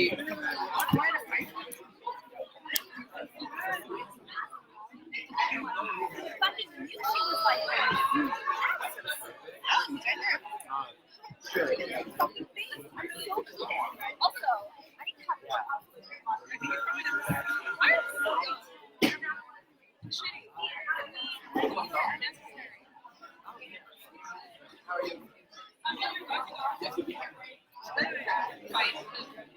Did you buy napkins yourself?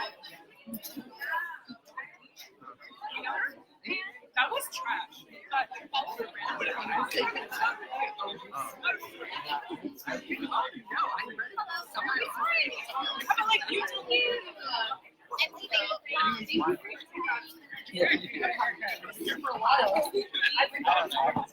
I'll take the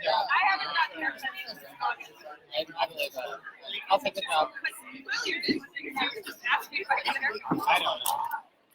It's the day after the election, and I have to be up for 2 o'clock. I mean, I'll take it when you pick my hair. Yes, it does. Yes, I mean, that's always. it does. Anyway, great. Good job. Hi.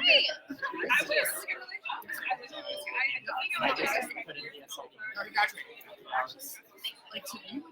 And I watched like an hour live. I'll try and go back and watch it. Oh, and then there was the little stuff. He went up and just said, oh, I saw another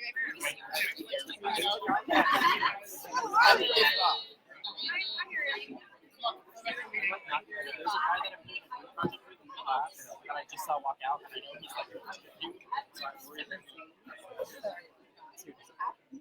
there were only like 3 people who came up. There were multiple Christian people. Yeah.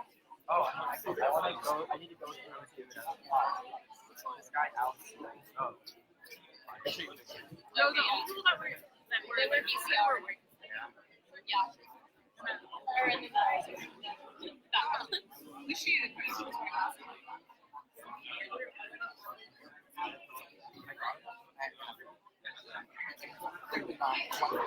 feel like he gave a good one.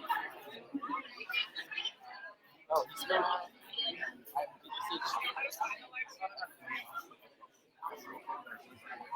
I don't think he did that. Okay, so guys are talking to and I don't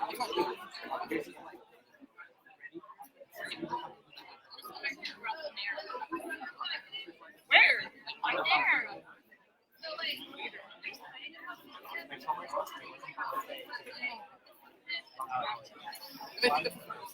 Yeah, I was like, all right. Why did you get rid of the executive but not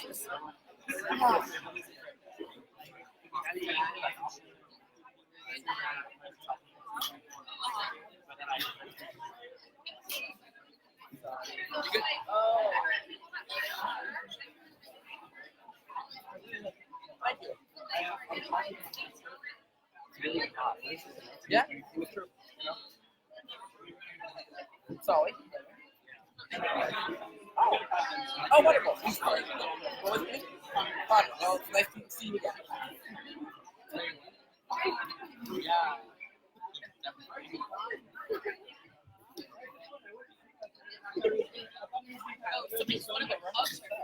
Well, we have business on. Yeah. So yeah, it's just like except it's like ASUC for the execs. No, I So for the execs, it's one seat, right? So it's single transfer votes, and so for the Senate, it's multi. So it's technically different. It's slightly different. Yeah, they're like. Oh boy, yeah, I was at the same. I was gonna. As in like. Yeah, this is the second election I've done that. This time last time it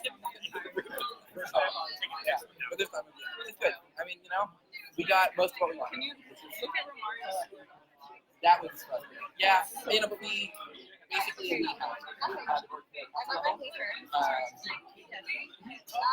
no, she now and that's expected. Usually about half the ballots are made the day of, and the other half. I took 2 nations. I've had Oh, and he got almost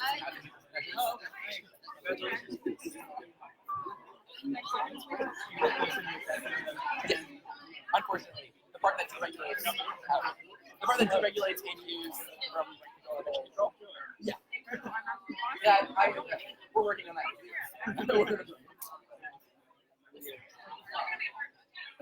I'm gonna start thinking about that, like, give myself a list of this week fun, like, celebrate a little bit. Yeah, well, and then I've already got other things to do.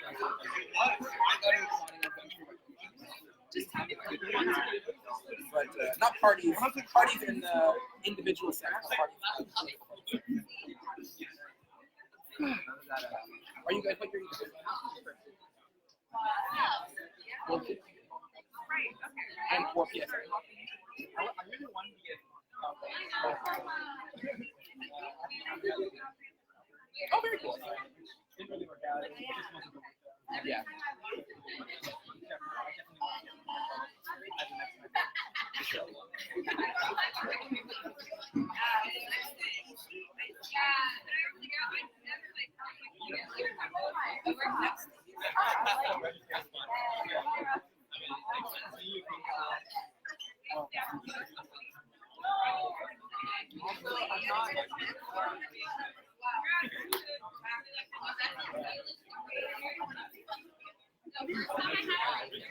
Nice to meet you. Thank you.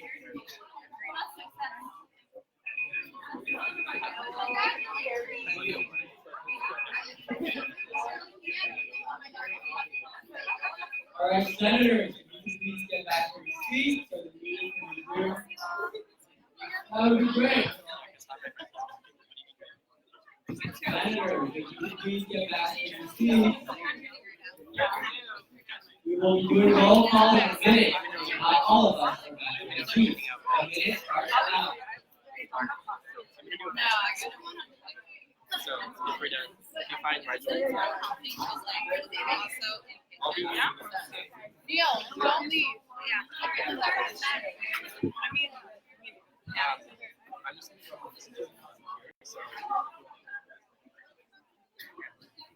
Senators, you have 40 seconds. Remember when we watched this on YouTube? Oh, okay. I want to Vines.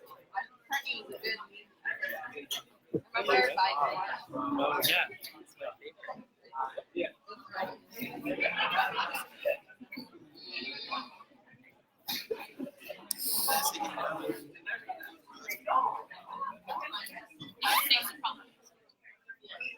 18 seconds, Senators, and we're starting roll call.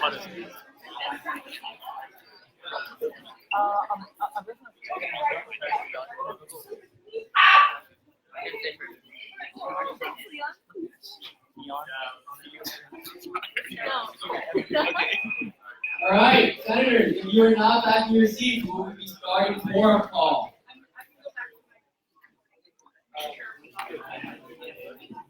All right, Senator Araujo. Here. Senator Boyle with the B. Here. Senator Carter. Here. Senator Chow. Senator Boyle. Senator Greenwald. Here. Senator Harish. Senator Khan. Here. Senator Kim. Senator Lake. Here. Senator Bryce Lee. Here. Senator Lee. Here. Senator Perez. Here. Senator Sarkadianu. Here. Senator Sun. Here. Senator Theohoris. Present. Senator Wong. Senator Whitten. Here. Senator Wright. Here. Senator Pecky. Yeah, okay. Moving on to ASUC official reports, SU board board meetings actually. So according to the clock. Actually, okay, wait. Point of order, if we are in this room, can we please quiet down as Senate floor is live and back in session, and there is a motion to be entertained. Points of order from Senator Khan. Oh, sorry, point of personal privilege. I just want to take a few seconds. I have some brief from Cara, who wanted to share this from Bell's office. No, tomorrow in Senate Chamber, 3 to 8, the Diversity Inclusion Department and Office AAC will be hosting an underrepresented ethnic minority town hall, which aims to give a voice to underrepresented communities and create visions of how the AAC can create programming and policies for these groups. I'm going to draft a proposal that will be given in campus admin later this semester and open to all members of the aforementioned group to please share. Thank you.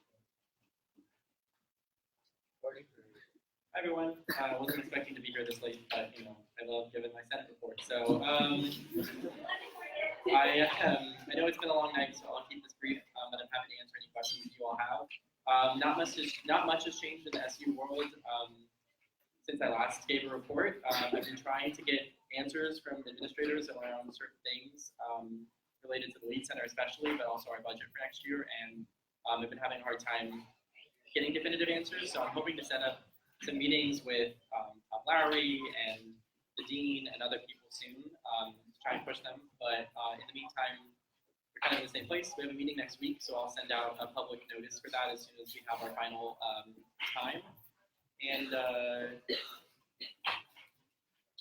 other than that, yeah, I think that's about it. So, any questions? Any questions for me? Yes, Senator Wright. I didn't time my question right, my bad. Hi. Real quick.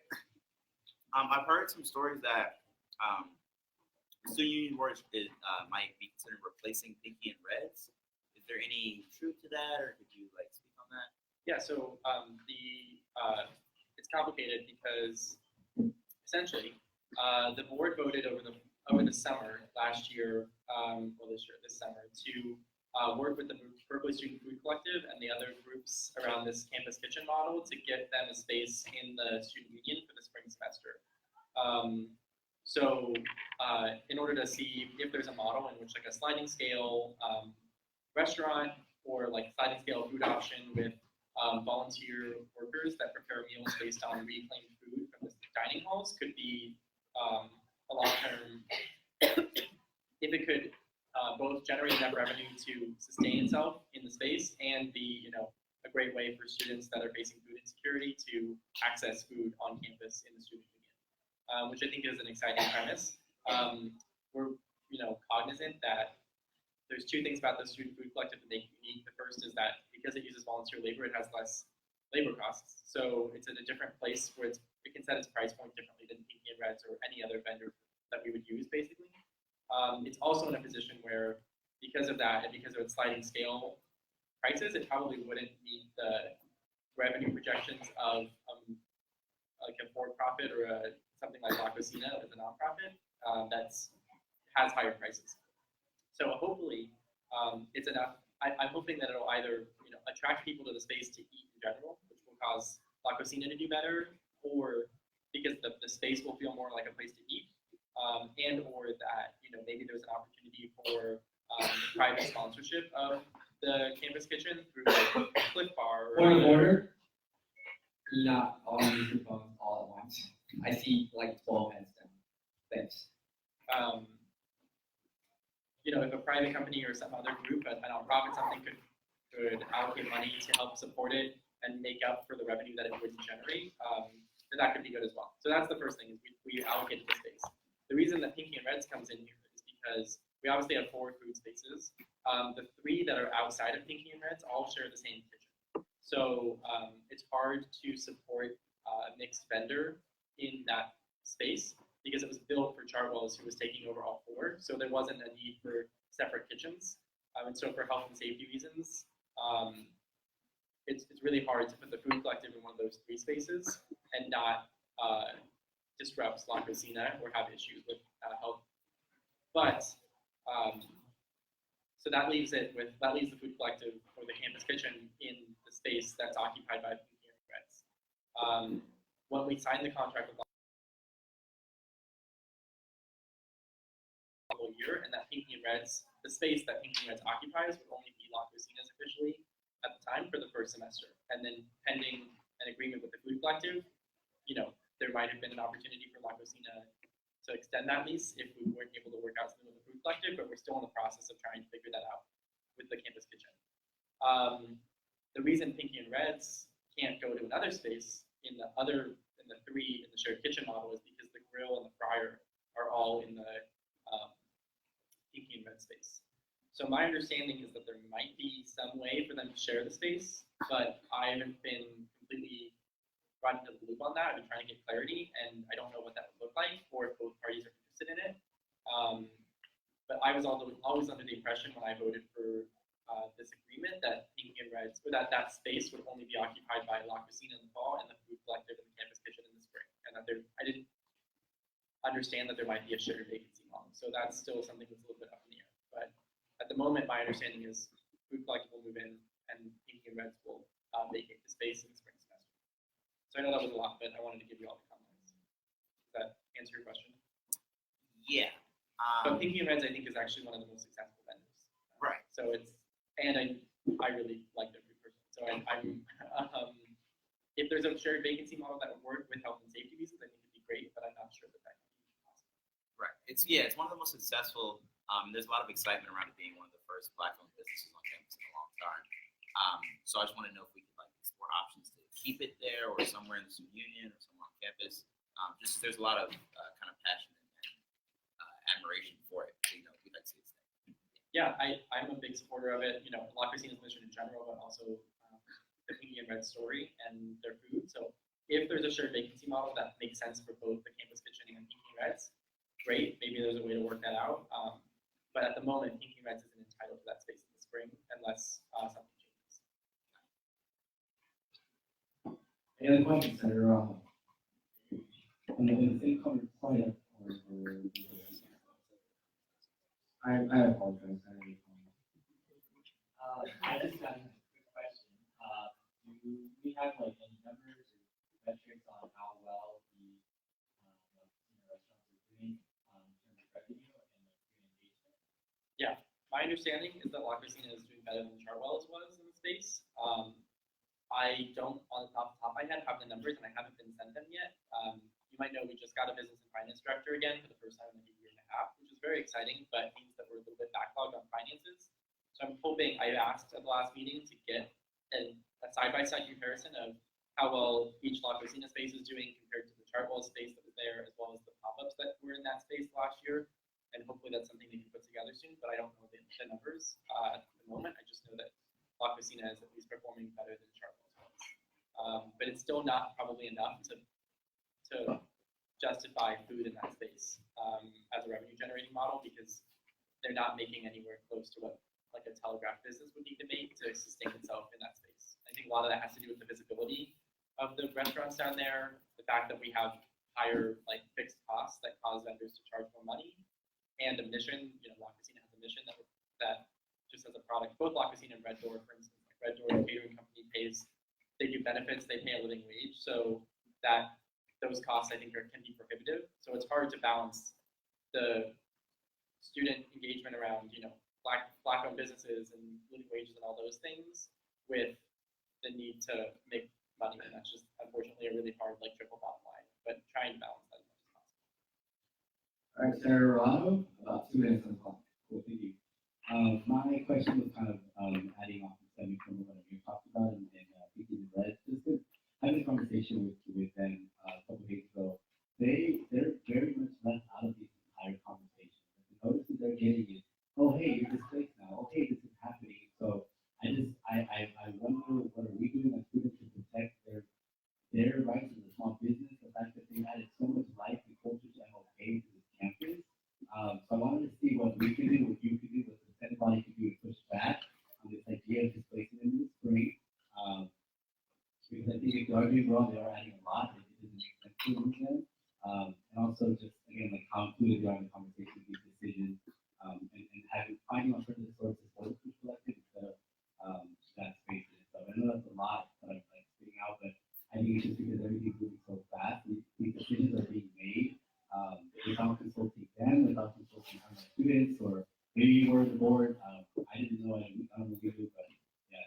So I specifically voted, as did I believe the whole board, for an agreement with La Cocina where they were not going to have that space in the spring. So that was part of the agreement from the beginning, and La Cocina, as the vendor that we're working with, has known that since we signed the contract. That was in the summer. So if they didn't communicate that to Pinky and Reds, I don't, as much as I think that's problematic, I don't think that was on the student union to communicate to Pinky and Reds. I think since La Cocina is facilitating which businesses go in those spaces, they're responsible for communicating the terms of the contract that they signed. So so I'm not sure who specifically at Pinky and Reds was saying that, but like generally, my understanding was that expectation was clearly set from the beginning.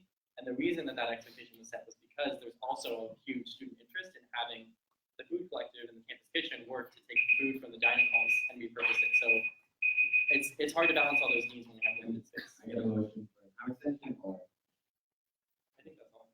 awesome, cool. All right, before we move on, I have received pressing points of privileges or something. So, point of privilege. We all wanted to say happy birthday to Neil in the back, and for being in the OP office and all the amazing work that he does. So we can sing him happy birthday real quick before we continue our procedures. That would be great. So on 3, you all start. I will start. 1, 2, 3. Happy birthday to you. Happy birthday to you. Happy birthday, dear. Happy birthday to you.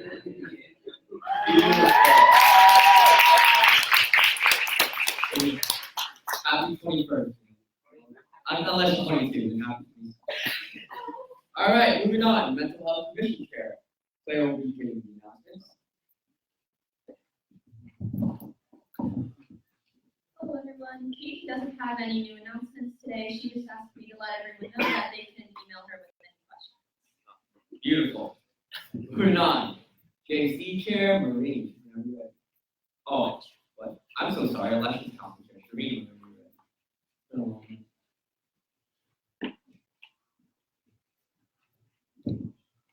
Hi everyone. I'll keep this pretty short. So with Elections Council, we finally have members of our office hired, so that's been taken care of. We've also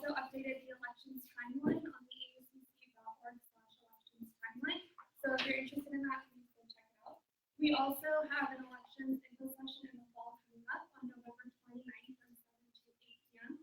So please do spread the word if you know of any individuals that are looking to run any upcoming elections race this semester. Please do let them know and look for them to the info session.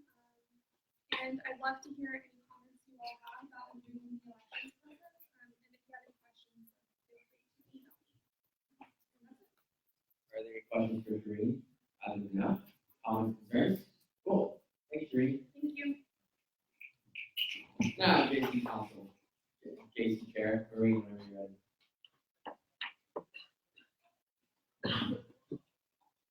Hi. Okay, so the Judicial Council had one meeting. We're exploring possibly having a showing of the documentary RPG sometime next semester, but it's very exploratory. Nothing is set in stone yet. Also, we should be getting a nomination from the GA, if we haven't already, for a GA nominated justice. So that's exciting.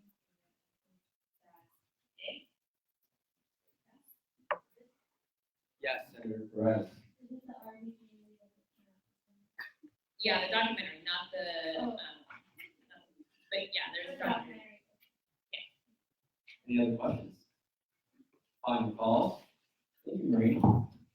Next up, we have General Manager Joyce.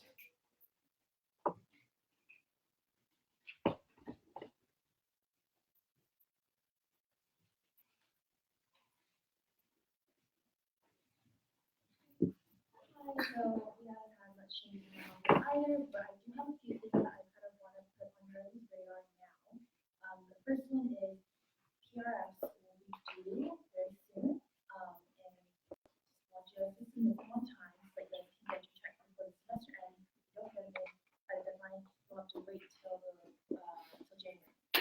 We'll have an email sent out to you with the final date that we set for your PRFs, but just want to throw that out there.